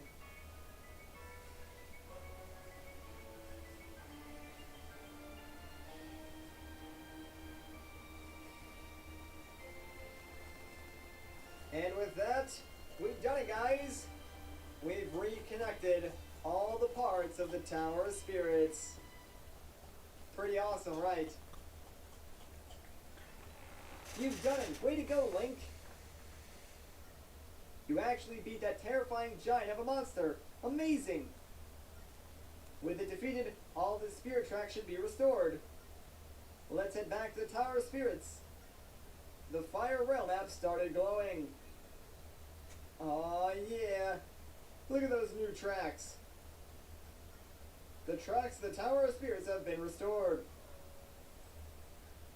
Well, Zelda seems very enthusiastic about going back to the Tower of Spirits, but like I said, we're not going to go there just yet. First we need his heart container, of course, but there's still quite a few side quests we need to take care of. So I'm going to be avoiding the tower until we complete those side quests, but we'll take care of those in the next episode. So if you guys enjoyed this part, a like rating would be greatly appreciated. If you want to see more, consider subscribing. But once again, guys, my name is Matt. Thank you so much for watching, and I'll catch you in the next one. What's up, everybody? Once again, my name is Matt, and welcome back to Let's Play The Legend of Zelda Spirit Tracks. In the last episode, we completed up the Fire Temple, and in this episode, well, I want to take on some side quests, so let's get going. Zelda, I'm very worried about Angie. Let's hurry back to the Tower of Spirits. Are you ready to go, Link? I sure am. But we're not going to the tower just yet, Zelda. She really wants to go there, but I kind of want to avoid going to the tower just because it's going to trigger a cutscene. So instead, let's do some side questing, and I'll see you guys once I get to Goron Village. Alright, so here we are at Goron Village, and check it out, Teacher is here. So yeah, sometimes he will randomly appear at stations and ask you for a ride and give you some money, which I do kind of need right now, but there is someone else here in Goron Village who needs a ride, so let's talk to this guy. We Gorons heard about this stuff called snow that you can find in Anuki Village. It could be a rumor, but we hear it's cold, fluffy, pure white, no so nice. Have you ever seen this stuff before? Of course, I live in Connecticut. Oh wow, I wanted to roll around in this snow. I bet it's so fluffy. Would you please take me to Anuki Village? Sure man. Oh joy, my first ever trip. You know, I really don't think this Goron is gonna like the snow, and I like how he just pushed me out of the way. How rude of you, sir. But whatever, we got a job to do. Sorry, teacher, maybe we'll pick you up later. Shall we go? You got it. All aboard! Alright, so you guys know the drill. We need to take this Goron all the way over to Anuki Village. I'll see you guys once I get there. Alright, so we made it all the way here to Anuki Village. Wow, so it was all true. This whole place is covered in white fluffy stuff. I'm so glad I made the trip out here, and I'm so glad you gave me a ride. And he's so glad he's going to give us a force gem. Hooray! Alright, let's see what this little thing is going to do for us. Looks like it's going to get some rails to appear on the snow rail map. Look at that. Cool. Not really sure if we'll ever use those, but whatever. Oh, but I cannot forget my manners. First things first, I must go meet the village head. Alright man, you have fun with that, although we probably should keep tabs on that Goron. And hey, we got some mail. Alright, we'll get this first. It's been a while since we've gotten some mail, so what's going on, Mr. Postman? What you got for me? Hey, howdy, mister. You got a letter from Nico, Link. You know, for his age, Nico sure has energy to burn. How old is he anyhow? When I saw him last, he made me listen to his so-called masterpiece. Which is to say, the old fellow pretty much talked my poor ear off. Now, where were we again? Alright, your letter. Here you go, fresh from the bag. Here you go. Alright, sweet. And yes, we got a letter. Whoop-de-doo-dah, dippity-day. Okay, I've delivered the mail safely to you. Well, my work seems to be done here, so I'll be off. See you around. Alright, goodbye, Mr. Mailman. Well, you know what, I mean, we got this letter. We might as well open it up. I mean, it's from Nico, so let's see what he has to say. How are your travels going? Are you collecting lots of stamps for me? I hope to see your smiling face back in Aboda Village soon. Oh, when I was cleaning up the other day, I found this map. Why don't you check it out, Nico? So right, it's a map of our home village with 2 X's under the 2 palm trees. So obviously, we can find some treasure there. I probably shouldn't mark that down, but you know what? I'm sure I can memorize that for later on. Anyways, let's make our way into the head honcho's hut. That way we can see what that Goron is actually up to. Hey, you two. Oh, I was just speaking to the village honcho. Yes sir, I sure am the honcho, no doubt about it. Why else would I be sitting in my house? I just, changed my clothes, guy. Well, honcho, since you are going on a trip, thanks for letting me use your house. And you do not even know me. For a politician, you are most hospitable. Well, what can I say? I'm a real hospitable sort of guy. It is true what they say. The colder a place is, the warmer the hearts of the residents. You're not the honcho. What are you doing? Hey there, guy. I've just been chatting with my rocky pal here. He's really been talking up Goron Village to me. Apparently it's toasty all year round and the perfect place for taking it easy. Personally, this Anuki could use a break from guard duty. What do you say to giving me a lift to Goron Village? Sure. Booyah, I knew you wouldn't let me down, guy. Well, I'll be waiting for you on the train. You know, I don't really know what you're doing here, but I guess I'll give you a ride because why the heck not? Enjoy your stay here in Inuki Village, Mr. Goron. Obviously, this Inuki is not the head honcho because, yeah, he's over here, the purple one. That's the head honcho, so this guy was just impersonating him. Anyways, we need to bring this guy all the way back to Goron Village, so I guess I'll just see you guys once I get over there. Alright, and we're back here at Goron Village. Phew, it's like a sauna here. Oh, and your driving was pretty decent. Thanks for the ride, guy. Alright, it looks like we're getting another force gem for our troubles. Hooray!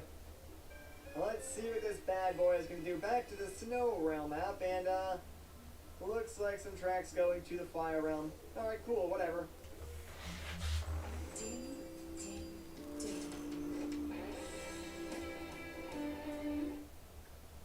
Goodbye, Mr. Nuki. Enjoy your stay. Now, teacher is still here, and I would give him a ride now, but there's actually another Goron who wants a ride, and believe it or not, it's actually the Elder's son. So let's head up over here and talk to him. This may seem a little random, but I've made up my mind. I'm tired of living in the sticks, so I'm moving to the big city. I will not change my mind, so do not try to stop me. Alright, I won't. You are just like my Gramps. He's always telling me, Are you? the city is full of bad, scary guys and go.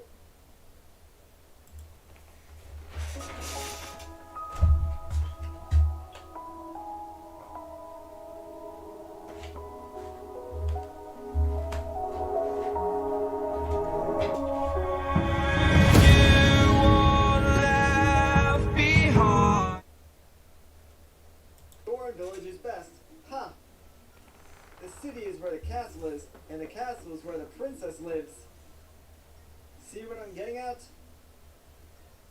One-way ticket to the big city, please. Sure, I guess. I'm off to follow my dream. Woo! Alright, little guy, have fun. What are you doing? You just pushed me down the stairs. How rude is that? You know, for a little guy, he really is independent, so I guess I can respect that. Sorry, teacher. I'll get you some other time. Anyways, let's bring this guy all the way over to Hyrule Castletown. So, again, I'll see you guys once I arrive. Okay, and we're here. And what? Oh, you know what? I stopped over the line. Of all things for him to get mad about, it was that. What is this? Have I arrived while I slept? Excellent. But I missed all the scenery while I was snoozing. At least I'm finally here now. I've always wanted to see the big city. Princess Zelda, where are you? You know what? I'm not gonna tell him, guys. He's just a little kid. He doesn't need to hear this. That Goron child looks so happy. But I wonder if he'll really get a chance to meet the princess. What am I saying? Of course he can't meet the princess. I'm right here. Whoops. Maybe we should see what he's up to. So, this is the big city. How very exciting. All the houses are made of stones, and delicious ones at that. Oh, there you are, princess. Wait. Who are you talking about? Come back here. At last, I found the princess. I've been looking forward to this very much. Ugh, what is this rocky lump? And why is it talking to me? I cannot believe I'm actually conversing with the princess. Huh? Princess? Well, it's true that I've always thought of myself that way. But I'm happy to hear that others share the point of view as well. But she's different from how I imagined. Maybe the imagination makes everything prettier, though. Reality can be very harsh sometimes. What did you say? What a horrible little rock you are. Oh, that's one of my favorite scenes in the entire game, honestly. Eep, these city princesses sure are short-tempered. Even so, I want to spend some more time in the big city. Thank you for taking me here. No problem, dude. Hey, we got ourselves another force gem. Hooray! Alright, so let's see what this is going to do. Back on the Fire Realm map, we got some tracks up there, and there is a station up there, but it's really not too important, so I'm not going to bother exploring it. I'm going to learn about all these strange city customs. You will see. Alright, well, have fun, Mr. Goron.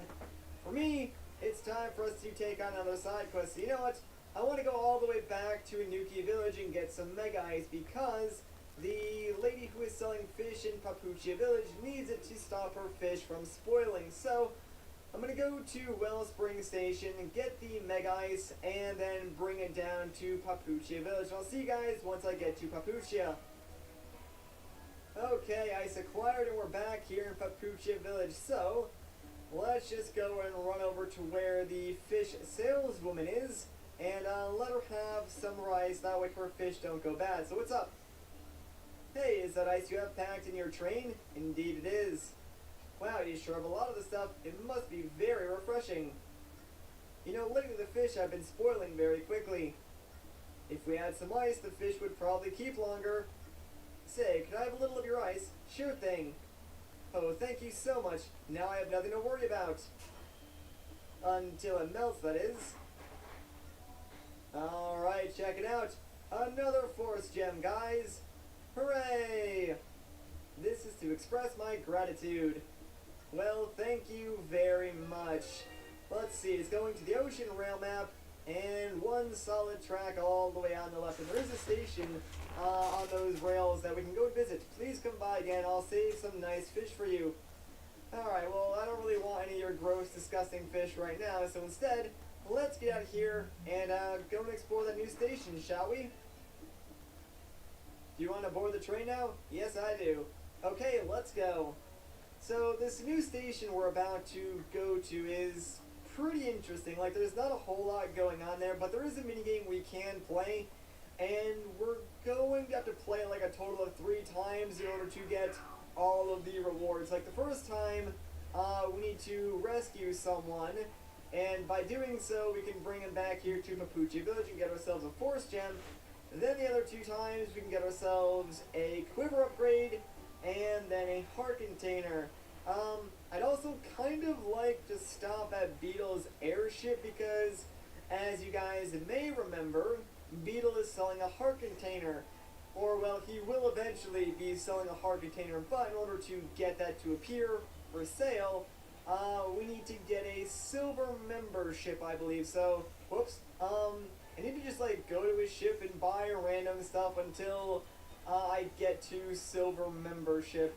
Really just never had, like, the money to do so, but now, thankfully, we do have some extra cash to spend. So, let's see what you got, Beetle. 10 points, yeah, we need 190 more, I think. So, you know what? Let's buy this, Mystic Jade. 1,000 rupees, bruh, come on, Beetle.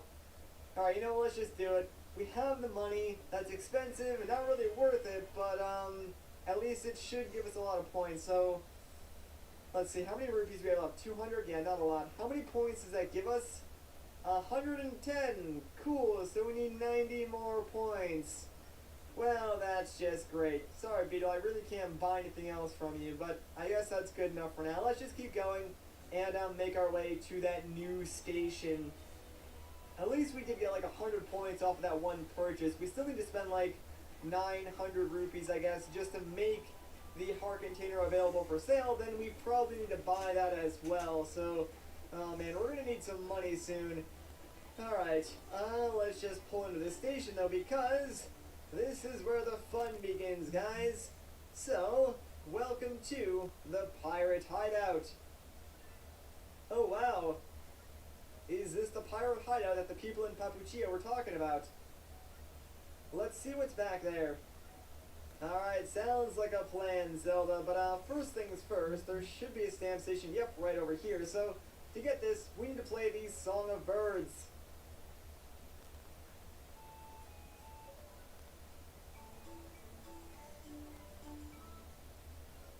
Alright, there we go.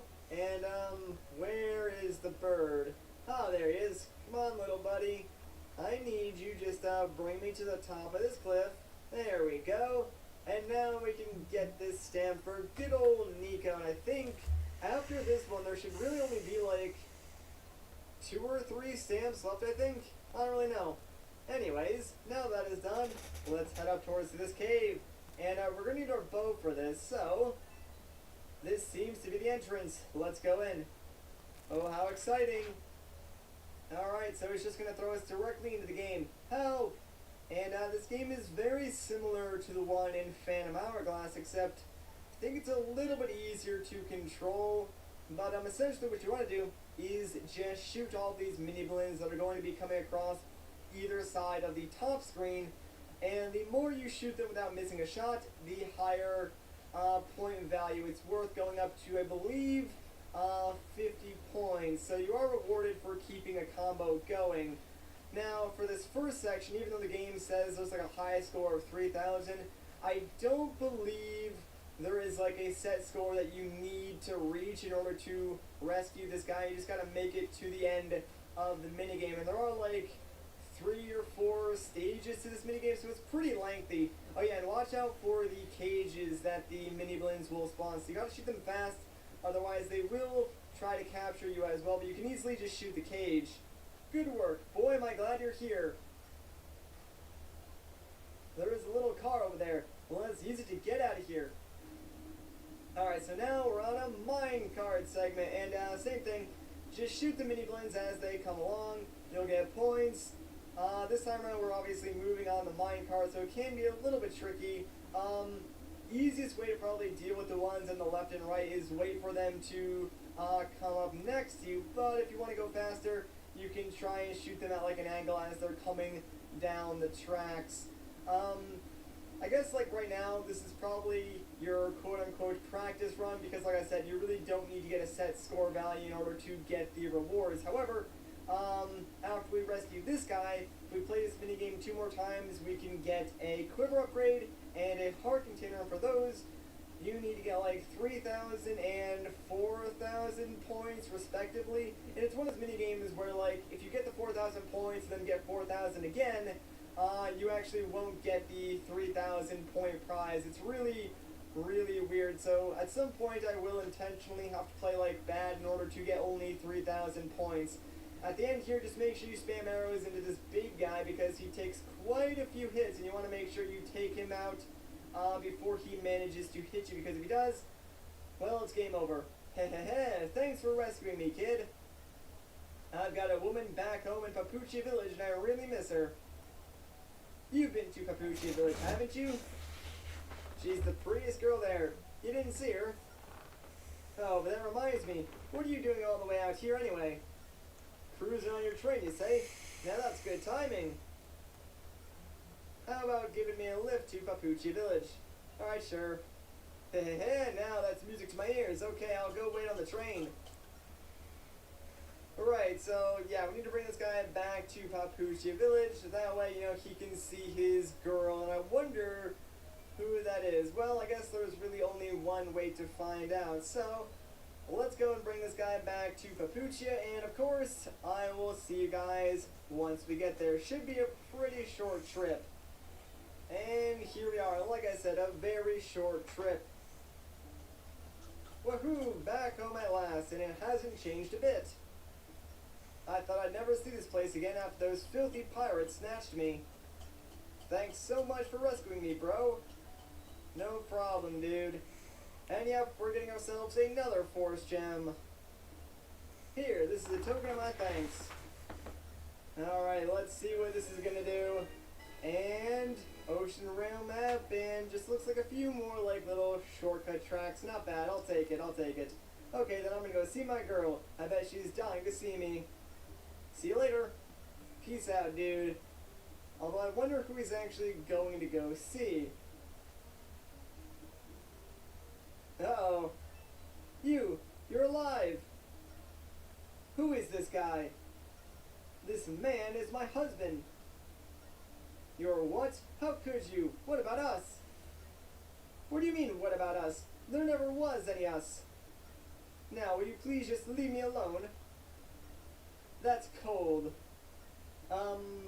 Yeah, that's just really cold. Aw, poor guy. This is really awkward, Link. Maybe we shouldn't have brought him back. He's fine, Zelda.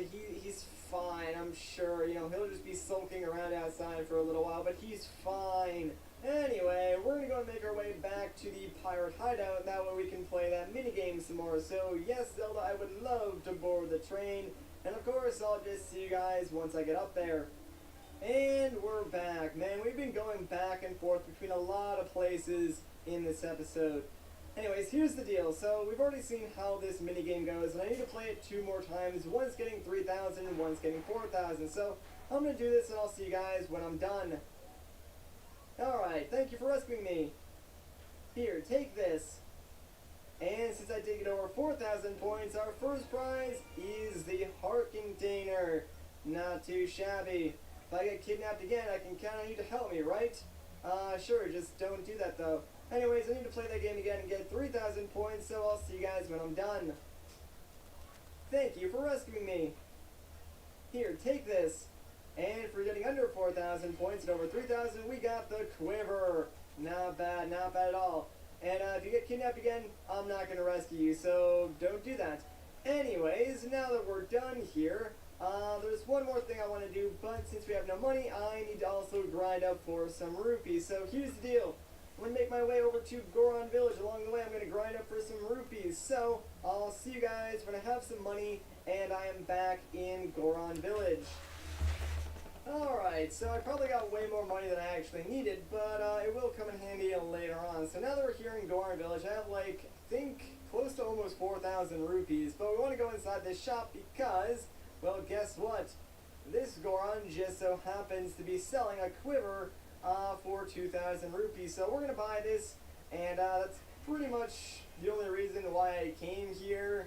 But it was well worth it. Now we can carry up to like 50 arrows or something like that. So, now that that is done, you know what, I think that is a good place to end off this video. So if you guys enjoyed this part, a like rating would be greatly appreciated. If you want to see more, consider subscribing. But once again, guys, my name is Matt. Thank you so much for watching, and I'll catch you in the next one.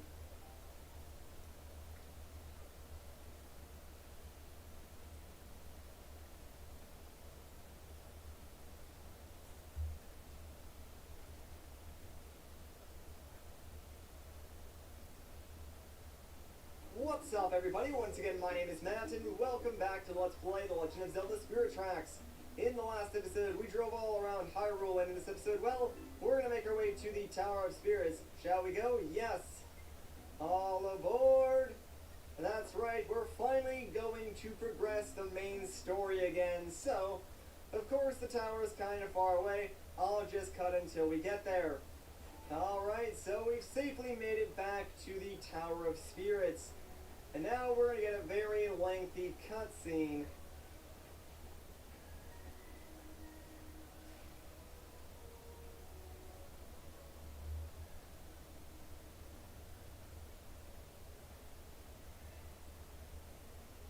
It looks like the Tower of Spirits is back to normal, Link. But I can still feel an evil presence surrounding it. Does this mean we stop the Demon King's resurrection? At any rate, we should go to the altar at the top where he's imprisoned. I'm also worried about Anjean, so we really should hurry. Before we go, though, I just wanted to say thank you for everything. I'm so grateful. But though we've come this far, there's still more we need to accomplish. So, shall we press ahead? Of course! That's great to hear. Let's go. Alright, Zelda. Well, guys, it's time to go all the way to the tippity top of the tower, and my oh my, does it take a while to get up there. Like, seriously, could they not have installed an elevator or something like this to this tower? What happens if Link breaks his leg? How is he going to be able to go up all these stinking stairs? The entire world would freaking just go to crap because, you know, I fell off a cliff or something like that, and I can no longer climb all these stairs. They gotta think about that thing when they're designing these towers. Like, that's really, really important. And furthermore, how did, like, Anjean even get up here? Like, she has wheels, she doesn't have legs, so that doesn't even make sense at all. Maybe there is, like, a hidden elevator they just didn't tell us about. That would be actually really funny. Like, at the end, they're just like, oh yeah, by the way, you could have used this elevator the entire entire time. Anyways, let's go inside this next section of the Tower of Spirits. Here we are, floor 18. This is the final battle, Link. Once we go through here, we'll be at the top of the tower. Still, I can't help but worry about Angie. Oh, that's right, Angie. I hope she's okay. Wow, you forgot about her? Come on, Zelda. Now, here's the thing. Zelda's like, this is the final battle. Yeah, she's a pathological liar because this is not even close to the final battle. Here's the thing about Spirit Tracks. Like, honestly, I think a lot of the reason why I was defending this game so much when we started this LP was because of nostalgia, and maybe I sort of forgot, you know, what the later half of the game entailed. After playing this again, pretty much to completion at this point, I can honestly say I understand a lot of the negative feelings towards this game. There is a lot of unnecessary padding. Like, I'll say this much. Maybe the game developers intended for this to be the final area of the game, and if that's the case, that would be alright, because honestly, the game does feel like it should end around here.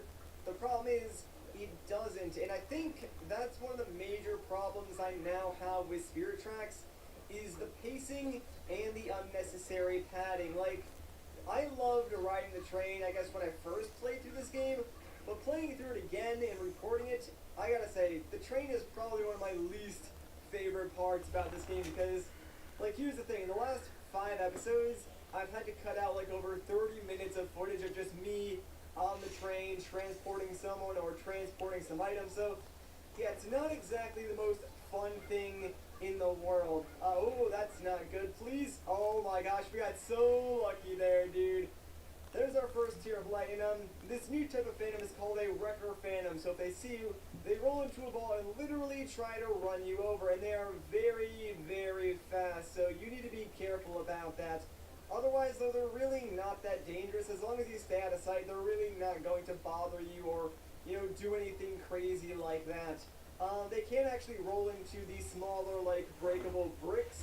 And it is something you might want to use later on in the temple, but there is ways around that where you can just use, like, bombs and stuff like that.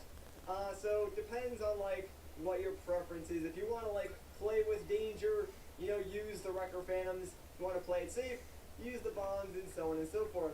Anyways, now we got this small key. Let's go and unlock this door. And yeah, sadly I had to take the long way around because that Phantom was in my way, but no big deal. Back to what I was saying, though. Yeah, Spirit Tracks, I realize that it just does have a lot of really unnecessary padding to the game. I generally still think it is better than Phantom Hourglass, but only marginally. Like, if its pacing was better, then yeah, this would definitely be like the better of the two games without a doubt. But I really think you can debate, you know, which game is better, Phantom Hourglass or Spirit Tracks. Obviously, Phantom Hourglass has the unfortunate, you know, Temple of the Ocean King, which just repeats over and over again, which is really, really obnoxious. And they totally fixed that with the Tower of Spirits in this game.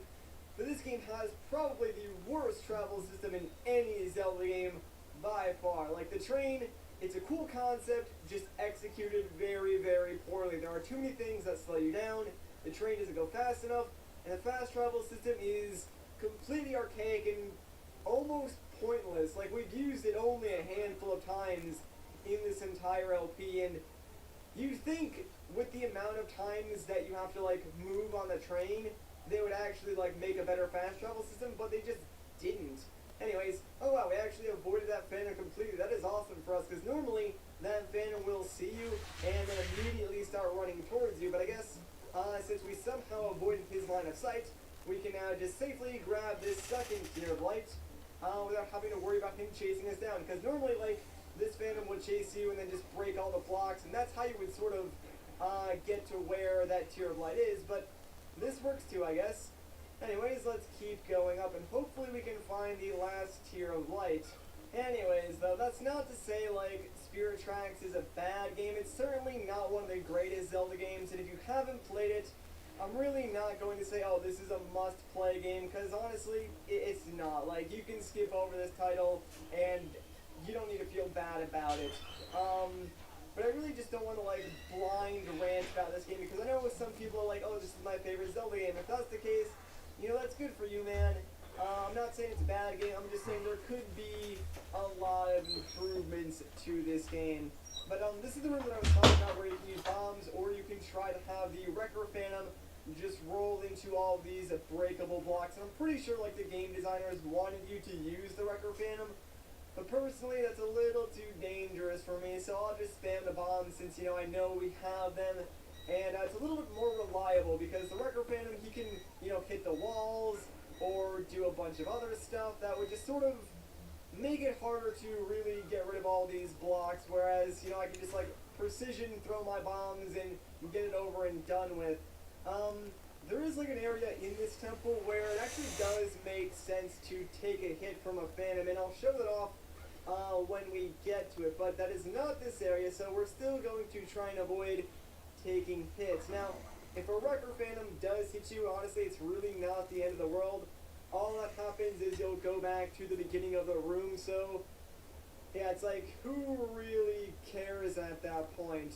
Let's just move this block into place though, because we need to bridge the gap, and then we can take this little arrow repeater and bring it over to this left platform. And wow, how do you even see me? Like, I was jumping across. That's really weird.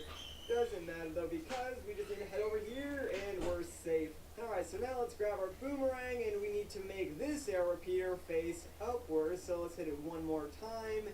And now if we go back to where we were, we can step on that switch, unlock that first door, and then if we shoot the arrow repeaters, it's going to hit an eye switch, which will unlock the door that is blocking us from getting the final tier of light. And once we get that, things should be a little bit easier. Like, this section of the Tower of Spirits, it's not really that difficult, I want to say. It's just that there can be a lot of backtracking if you want to get, like, one specific treasure, which, by the way, I'm totally skipping over because I really do not care about one teeny tiny treasure. But there we go.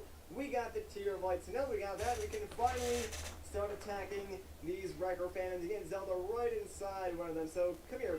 Oh, are you kidding me? You turn around right when I go to attack you. Of course you do, man. Although, to be fair, we really don't even need this Wrecker Phantom, but I suppose getting it now will save us some time later on. So get in there, Zelda. Alright, sweet. And now we have the powers of a Wrecker Phantom. Hey, look, I'm a Wrecker Phantom. Now I can roll around and smash things up, but I hope I don't get too dizzy. You'll be fine, Zelda, you'll be fine.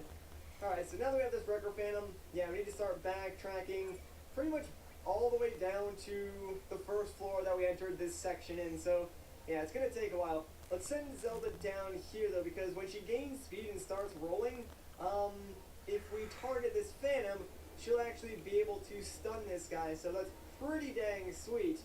And hopefully, yeah, there we go, she stunned her, or him. So let's send her into this Phantom now, and that'll pretty much get rid of the Phantom on this floor, since obviously we'll have Zelda controlling his body. So that'll make things a little bit easier, even though this Phantom really not that big of a deal. So if you don't, take over his body, you'll probably still be fine. But with the powers of the Wrecker Phantom, yeah, we can send Zelda into those weird, spiky things blocking her path, and, well, she'll get stuck on a wall. There she goes. But yeah, she'll be able to break right through them and cause a ton of lag, by the way. But, we'll be able to enter, like, the center of this room. Now, yeah, Zelda's AI, not exactly the smartest when it comes to rolling around. Like, sometimes she'll just completely ignore the path that you place for her. So I really don't even know what's going on there. There is one simple chance we can get, so let's use our boomerang again to rotate this thing upwards. And now if we shoot an arrow into it, it will hit this eye switch and cause this chest to appear. Now there is a chest that will appear on the other side of this room if we do a lot of backtracking. That's the one I was talking about. And hey, we got a Goron Amber, sweet. I think that was the last thing that we needed in order to build the engine of the train that I wanted to build. So maybe we'll do that in, like, the next episode. This is a very, very tricky room. So, like, now we're back at the beginning of this section of the Tower of Spirits, but we're on the inner section of this room, and there's all these blocks here. So what you need to do is use Zelda to move, like, these bigger blocks, and Link to move the smaller ones. And I suppose Zelda could move the smaller ones too, but there's really no point. Like, clearly they're made for Link to move. But there are switches we need to press down in, like, every corner of this room. And to be completely honest with you guys, I really don't have a sound strategy for this room, so I kind of just like go with my gut, and I'll try to do this as quickly as possible.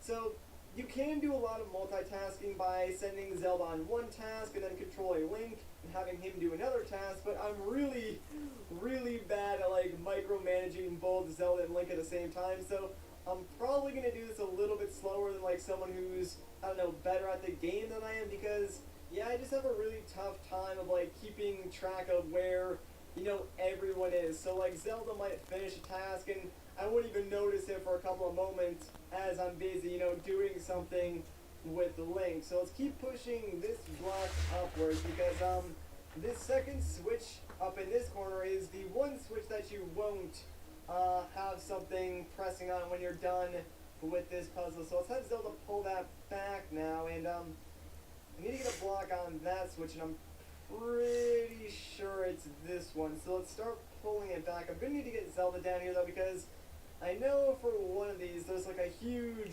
switcheroo type of dealio you need to do to get one of these blocks on the switch, and I think it's this one, yeah, because I'm gonna lock myself in here if I'm not careful. So Zelda, can you finish like pushing this block forward, please? That would be great. And then I need you to come down where I am and move some blocks around for me. So come here, Zelda. At least like the navigation in this section with Zelda isn't too bad. Like you'd think with all these random blocks in her way, she would have a hard time getting around, where it's really not the case. Like sure, it takes her a while, but like she can still, you know, maneuver through like one block areas. And that is, you know what, I'm actually in the wrong spot now. Think I can still make this work though. So all I need to do is like have this block move somewhere else. So pull this back toward Zelda, where are you going? Like, what are you even doing? This is what I'm talking about, guys. The AI is so wacky in this. Alright, think now if I push this one forward, I can still sneak in. I really just don't want to push that block back. Like, it comes down to me just being lazy. That did not work at all. Alright, it's gonna have to come to it, isn't it? Man, I really... No, there's definitely got to be another way, guys. Oh, wait. Can I move this block back upwards, I think? Yeah, I think that'll work. Some of you guys I know are probably like screaming at your monitors right now or whatever you're watching this on, because like you've already figured this out. But I think, yeah, if we just push this block forward, we'll be able to get in there and push that smaller block onto the switch. And there you go, Zelda. Took you a while to get in there, but you're good now. You're good.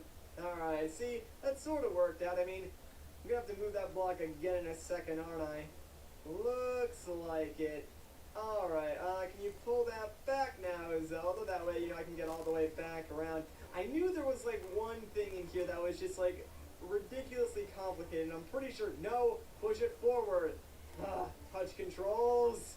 Man, I'm at the point now, guys, where little tiny things in this game are just, like, starting to annoy me. Alright, Zelda, come back over here. There's one more thing that we need to do, and I think it's relatively simple. So I'm going to start pushing and pulling this block, and whenever you decide to get over here, that'd be great. You got stuck, didn't you? She totally got stuck, guys. I'm going to keep going, though, and we'll deal with her, you know, in a second when I actually need her to move this larger block so I can actually, you know, get out of here. Come on, Zelda. You actually, like, move this time? That'd be great. There you go. See, it's not that hard. I like how I just said, oh yeah, Zelda navigates this area pretty easily.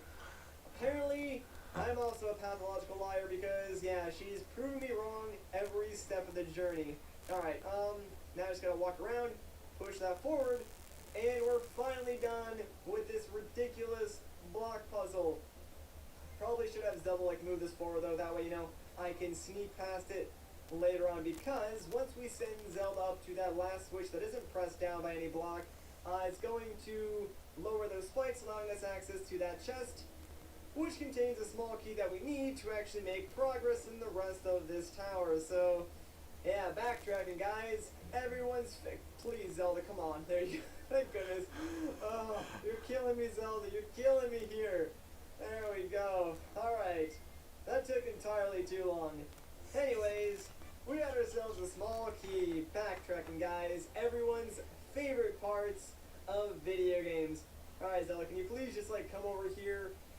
Oh, she walks when you just call her over. I should just do that from now on because it's way better than rolling. Alright, up the tower we go. Now that we have this small key, we can unlock the door in this room and head up to pretty much like the other section of floor 20. And I believe floor 20 is where we got the third and final tier of light. So now we're like on this different section. That Phantom is not going to be able to bother us. However, we need Zelda to roll directly ahead of us. That way she can crash through all these boulders and clear a path for us. So let's get right behind her. And yeah, we're good to go just like that. Now, I'm pretty sure this switch actually turns off the boulders, but honestly, I'm not sure because I've never gone back to actually check before. But I'm assuming that's what it would do. I can't carry you over there with this type of body, Link. What do we do now? Oh no, yeah, for whatever reason, even though Zelda does have a shield, she can't carry us in a Wrecker Phantom body. So instead, let's send her down here to wreck through all these breakable blocks. And we need to find Zelda a new type of Phantom to carry us over the lava. Not really sure why she couldn't do it in her Wrecker form, but I guess, you know, the game developers just really wanted to add an extra room and, you know, a tiny bit of an extra challenge to, I don't know, make our lives a little bit harder, I guess, because reasons. Alright, but here in floor 21, we basically have just a tiny bit of an enemy gauntlet that will start as soon as we have Zelda step on this switch. So, it is kind of a trap, but it's a necessary trap. So now, let's just take out these enemies. Honestly, none of these enemies are really even that threatening. Like, look, these Stalfos are just standing there. They're not even trying, really. Now we got some Zora warriors. These guys, they'll probably try to attack us. But, funny thing is, if we take their shield with our whip and stand next to Zelda, Zelda will pretty much just like two-shot these guys super easy for us. And oh yeah, try not to like hit Zelda with your whip. It does hurt her in some way. Like she doesn't have health, but yeah, just try not to do it. That is kind of like a mechanic in the game though, because if Zelda picks something up, the only way to have her drop it is by hitting her with an item. So yeah, a little bit weird. Oh, there's one more enemy. It's a freaking rat. Come here, man. Alright, you need to die. Oh, you know what? I'm actually in a very bad spot right now. Because, yeah, 4 Phantoms are going to spawn in the corner of each room, and I'm directly in their line of sight right now. So that is just fantastic. Although, I have to admit, this is the room where if you do take a hit from a Phantom, it actually has, like, more benefits than it does like bad things, I guess. There was a better way to say that sentence, I just couldn't think of it. Alright, actually this worked out alright. So Zelda, can you please just like come over to me? Oh no, don't tell me, Zelda. Is there seriously a rat around you? Oh, there totally is, because she's not going in this Phantom. Come on, Zelda, really? Really, it's a rat. You're killing me, Zelda. You're killing me. Actually, you know what? Here, just Phantom, come hit me. There we go. Here's the thing: the Phantom hits you, but it sends both you and Zelda back to the beginning of the room, and it resets the Phantom's location. So now we can literally just do that. So, I mean, I think the developers just expected you to not take a hit from a Phantom, but if you do so, yeah, it totally makes this room a lot easier. So now we got a normal type Phantom. Let's just head back down here, and now we can go through this lava and finish up the rest of this section of the tower. We're kind of almost done. Like, there's only a few more things we actually need to do, but I think this is really the last like major puzzle besides doing whatever we need to do to get the boss key to the boss door, because spoilers, yeah, there's kind of a boss at the end of this section of the tower. Alright, so let's hop on top of Zelda, and we're pretty much going to be using her as a giant platform and statue to solve this section of puzzles. But first things first, we need to grapple across these posts and make our way over to this arrow repeater, which we need. And we need to bring this somewhere else. So Zelda, can you please just like come over here and pick me up? That would be great. While you're doing that, might as well like stock up on arrows, I guess. I'm pretty sure we're close to full, but I mean, it doesn't hurt. Alright, good timing, Zelda. Let's just hop on her back and... Really? Why didn't that work, actually? Like, she's literally right next to me, so I have no idea why that did not work.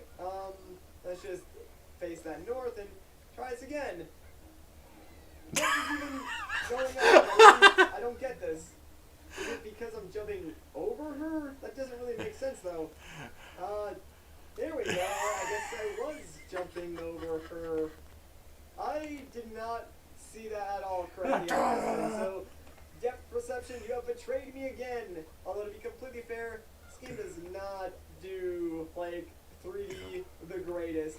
But yeah, we're going to place that there, hop back on top of Zelda, and, we need to go across those grapple posts again, so let's head back in this direction. And the rest of this puzzle we can pretty much solve as just Zelda. It's going to take a little while, but at least, you know, we don't really have to do anything with Link. We can just have him stay there for now. So, we need to send Zelda all the way to where this door is and have her pick up this air repeater. And, we're pretty much going to have her hold that up and act as like a higher platform. That way we can use her and this other air repeater on that platform to hit 2 ice switches at relatively the same amount of time. Alright, so now that she's got that, let's send her onto these weird looking like train symbol blocks. Of course, we do need to use our boomerang to change the position of this repeater, so hitting it once should do the trick. Now let's grab our bow and hit both of these air repeaters. And make sure you do hit the one on the right first, because that's actually going to open the door, allowing you to even hit the one on the left. So you only got a few seconds to do this, but yeah, we should be fine. There we go. And that unlocks the door, allowing us to move up to the next section of the tower. So sadly, since there's no way to have Zelda just like drop something, we're going to make her go all the way back to the very beginning of this area and then head back across the grapple post with Link. That way we can hit Zelda with one of our items to cause her to drop the item and then carry us all the way to over where the door is. It's just like little tiny things like that that kind of annoy me now, because it's like if they just added the option to have her drop something, I wouldn't have to go all the way back here, but I digress. It's not really that big of a deal. I guess I'm just being like nitpicky right now, because honestly I'm a little bit tired of just like the needless padding with this game. As I've said, like, the game should honestly be over at around this point, but sadly there is still so much more to go. Although I guess it depends on who you ask, because honestly some people might like that. You know, people who love this game, obviously they're going to be glad that there's more to it than just this. Alright, so here, floor 22. Not a whole lot going on right now, but there is a boss key and the boss door, so we're almost done with this section of the temple. Let's just send Zelda all the way around the long way, since obviously, yeah, she can't go across the sand, sadly. So now we kind of have to wait for her to come all the way around here, because, well, we're pretty much stuck. Like, the key is electrified, and there's fire blocking our path, so not really a whole lot we can do without Zelda. But I guess while she's on her way, we can prepare for what's to come next. So, let's just have her go and grab this key, and as soon as she does, pretty much the same thing that will happen every time Zelda picks up a boss key will happen again. A bunch of those key masters are going to spawn, which is why I took out my bow, since we're going to be using that to take them out and sort of guide Zelda all the way over to where the boss door is, hopefully safely without getting her attacked by any of these key masters, because that would really ruin my day. Oh no, they're on to me. You have to help me, Link. Don't worry, Zelda, I got you, fam. Okay, so very quickly, let's just draw her path. That way, you know, she can move, then we can control Link and play defense to take out all these key masters, and looks like that's as far as I can draw for now, so let's get going then. Yeah, it's really not too hard to take out these key masters and get Zelda safely to where she needs to be. You just gotta be vigilant, and it does take a little while for the key masters to respawn, so hopefully Zelda will move quickly. Sadly though, she can't come down where we are because there is a sand pit in the way, and obviously we can't trade places with her because of the fire. So we need to basically get her to the end of like this upper hallway, since there is one of those you know, shaped teleporter panels that we can use to get Zelda over to where we are. So Looks like she made it safely there, and basically when Zelda's on this side, she is 100% safe. There's no enemies that spawn over here, so she just has to go and put that key in the doorway, and we'll be good, because once she does that, well, guess what? It's going to, well, first and foremost, unlock the way to the boss. That's probably pretty important, but extinguish these flames, and for whatever reason, like, this I really don't understand, but after the game decides to show us all this stuff, yeah, it makes a bridge across the sand. Not really sure why we do that. Like, I guess you could use that to walk Zelda back across the backtrack, although you could also use the teleporting panels, and I'm not really even sure why you would want to do that. So, whatever, not a big deal. Let's just head up, and now we are in the final floor. All we gotta do, push open this door, and take on the boss. Are you guys excited? I know I am, because this fight is pretty cool. So, let's do it. No, yeah, there's your blue portal, you know, if you want to go back to, like, the beginning, which I really don't recommend doing.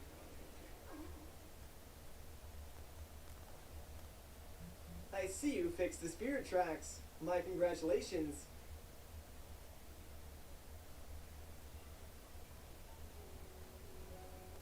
And you almost did it in time to prevent all this.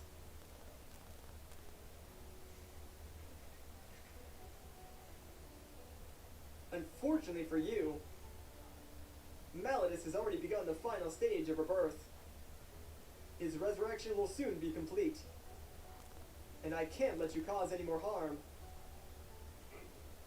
Hey, that's what we were gonna say.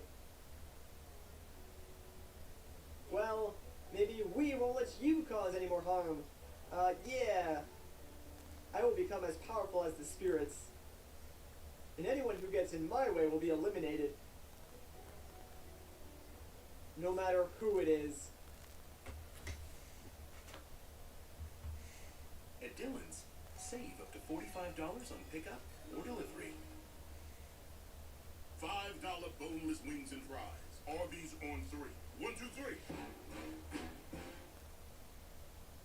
That's right, we're having our showdown with Burn. And this is actually a pretty cool little fight. So, while Burn's hopping around on these poles, he sort of like shoots out these weird energy beams. When he does that, yeah, you can just like stand behind Zelda and be fine. Now, you don't actually want to have this claw thing hit Zelda instead. You want to hit it like to the side of Zelda, because we need Zelda alive and, you know, up when that claw thing hits the ground, since she can actually grab it and pull Burn down from these poles, allowing us to actually attack him. So here's what you want to do. See, have it go over there, and then send Zelda to grab it. Now she'll pull Burn down, and we have the opportunity to deal some damage to him, just like that. It's a pretty cool fight, albeit a little bit easy, since you can kind of negate all damage by just standing right in front of or behind Zelda. Oh, actually, I forgot about that attack. So, yeah, when he does that, that'll actually stun Zelda. Not really that big of a deal, though, because eventually she will get back up, and 9 times out of 10, you'll still have enough time to grab his weird, like, gauntlet thing and pull him down to deal damage. Alright, so now that he's in the ring with us, this is sort of like stage 2, I guess you could say. Oh man, Zelda attacked him. I did not want him to go back up there again. It's not really a big deal if he does, but it does just like delay what you need to do here. So, what you want to do is pretty much wait for him to charge up, and I'm pretty sure you can actually trigger that if you start attacking him. So, let me just try and get Zelda in a better position for this, and hopefully he can charge up. Yeah, there we go. You want to like charge up, and you want to stand behind Zelda when he does so, because yeah, Zelda will sort of block him, allowing you to attack him from behind. That's pretty much how you want to do this fight. So just make sure Zelda is in like a good spot. That's probably one of the hardest things about this fight, just micromanaging Zelda's location. But there we go. He's stuck again, and that is that.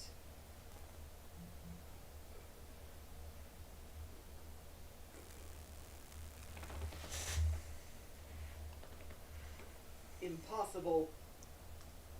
I've trained for longer than you can even imagine. How could a pair of human children defeat me? Yes, we are humans. We have neither the power of spirits nor demons. But when we combine our strength, no one can defeat us. Right, Link?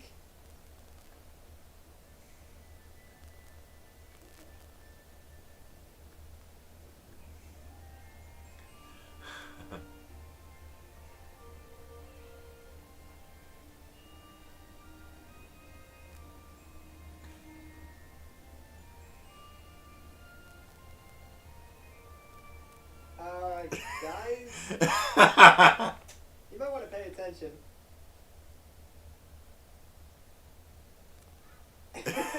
And wait, we're not done with you. That's one of my favorite moments in the entire game. Alright, so yeah, Burn escaped while we were having a moment with the princess. A little bit awkward. But now we're on the outside of the tower and we need to scale all the way to the tippity top. So let's just run up this last section of stairs. I know, we've seen a lot of stairs already and there's even more we need to go up. But once we reach the top here, we're going to get a really cool cutscene. So here we go. Cool. Was the resurrection successful?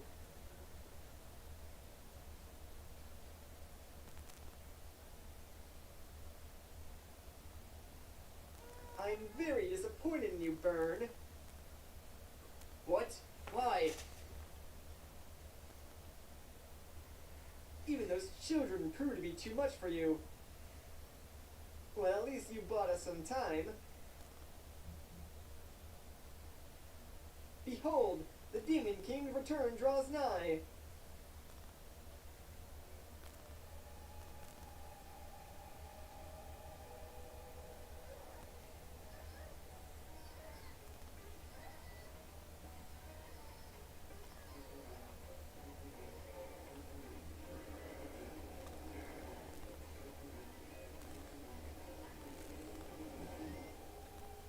Oh no, it's a T-pose! No! Not with my body! Congratulations on your resurrection, your majesty! Oh, Demon King Malladus. I'm the one who has freed you from your prison. Grant me the power I've dreamed of.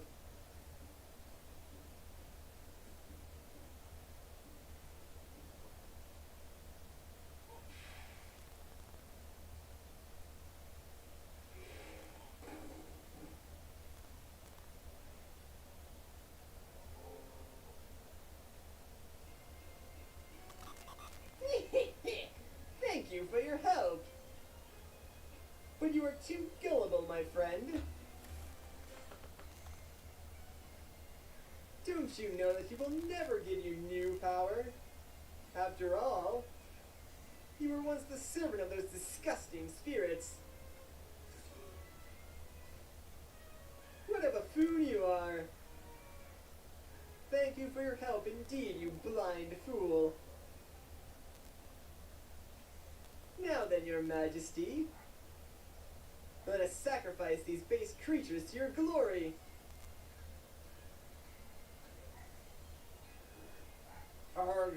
Gorkrar.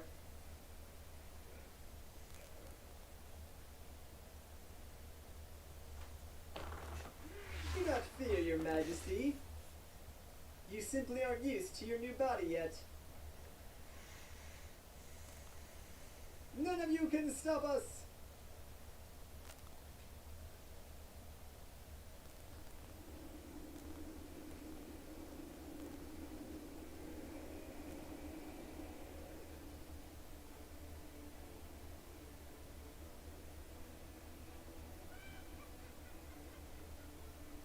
Listen well, you lapdogs of the spirits. When the Demon King's revival is complete, you will take your last breaths. I would suggest you tremble in fear.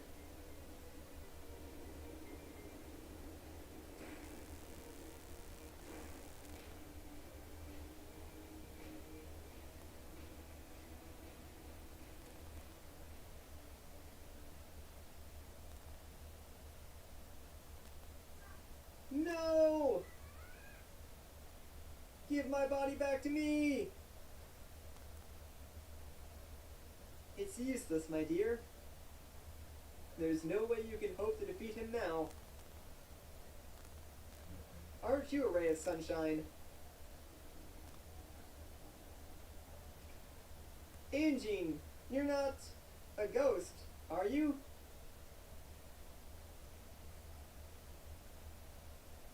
The only ghost here is you, my dear. I am still among the living.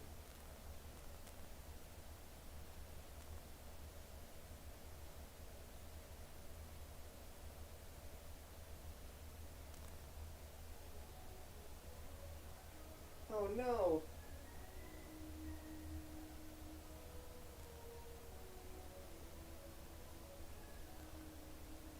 I couldn't best burn. I have to admit, he has grown very strong. Of course, he's had a century to train. And he's always had the drive to succeed.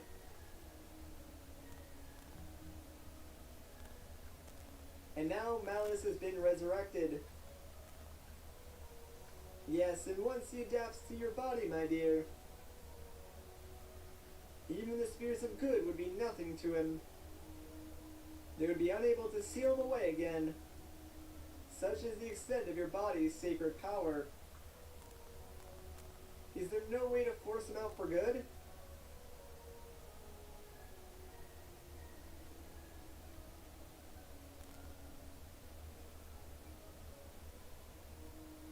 In the battle between the Demon King and the spirits, there was a weapon called the Bow of Light. Perhaps it can drive his spirit from your body. There is not much time to rid your body of his spirit. Resting even a moment could cost you your life. However, if we force out the spirit of Malus, my dear, I don't know what will happen to your body. If things go wrong, your spirit might not be able to re-enter. No, it can't be! Could I really be trapped like this forever? What will I do if I can't return, Link? What will I do? It'll be okay. Thank you, Link. Where can we find that bow, Anjean? Go to the final temple, the Sand Temple. The Bow of Light is located deep inside. It will be the most difficult place you've visited yet. It was built only to protect the Bow of Light. So it's full of the trickiest of traps and surprises. The temple will test all of your abilities. We have to go now. There's no time to be scared. We must return before Malus fulfills his plan.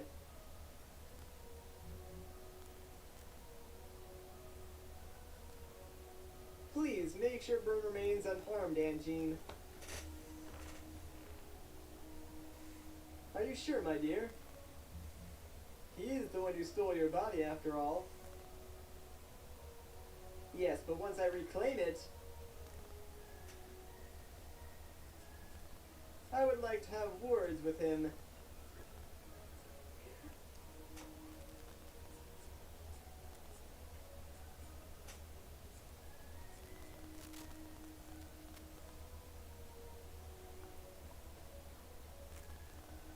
Let's go find the Sand Temple and the Bow of Light now. But do the spirit tracks even go to the desert? This force gem will serve that very purpose. It will open tracks into the desert. Well, isn't that just very convenient? I had that the whole time. What, Anjean? As I'm sure you know, happiness and gratitude creates energy. Well, I am deeply grateful to the both of you for all of your help. I cannot help you directly, but I can at least give you this force gem. Okay, thank you, Anjean. And bam, we got a force gem. Ocean rail map started glowing. Look at all them tracks. It's pretty cool. I like them. Let's head for the ocean realm and from there to the desert. That's right, baby. There's still more to this game. It never ends. Anyways, that's a good place to end off this episode. So if you guys enjoyed this part, like rating would be greatly appreciated. If you want to see more, consider subscribing. But once again, guys, my name is Matt. Thank you so much for watching, and I'll catch you in the next one. What's up, everybody? Once again, my name is... Alright guys, that's going to do it for tonight. We will finish this game tomorrow. Walk through tomorrow night. So, have a good night. Stay lit and stay safe. See you tomorrow. Bye.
My heart rages around like an ocean in my head.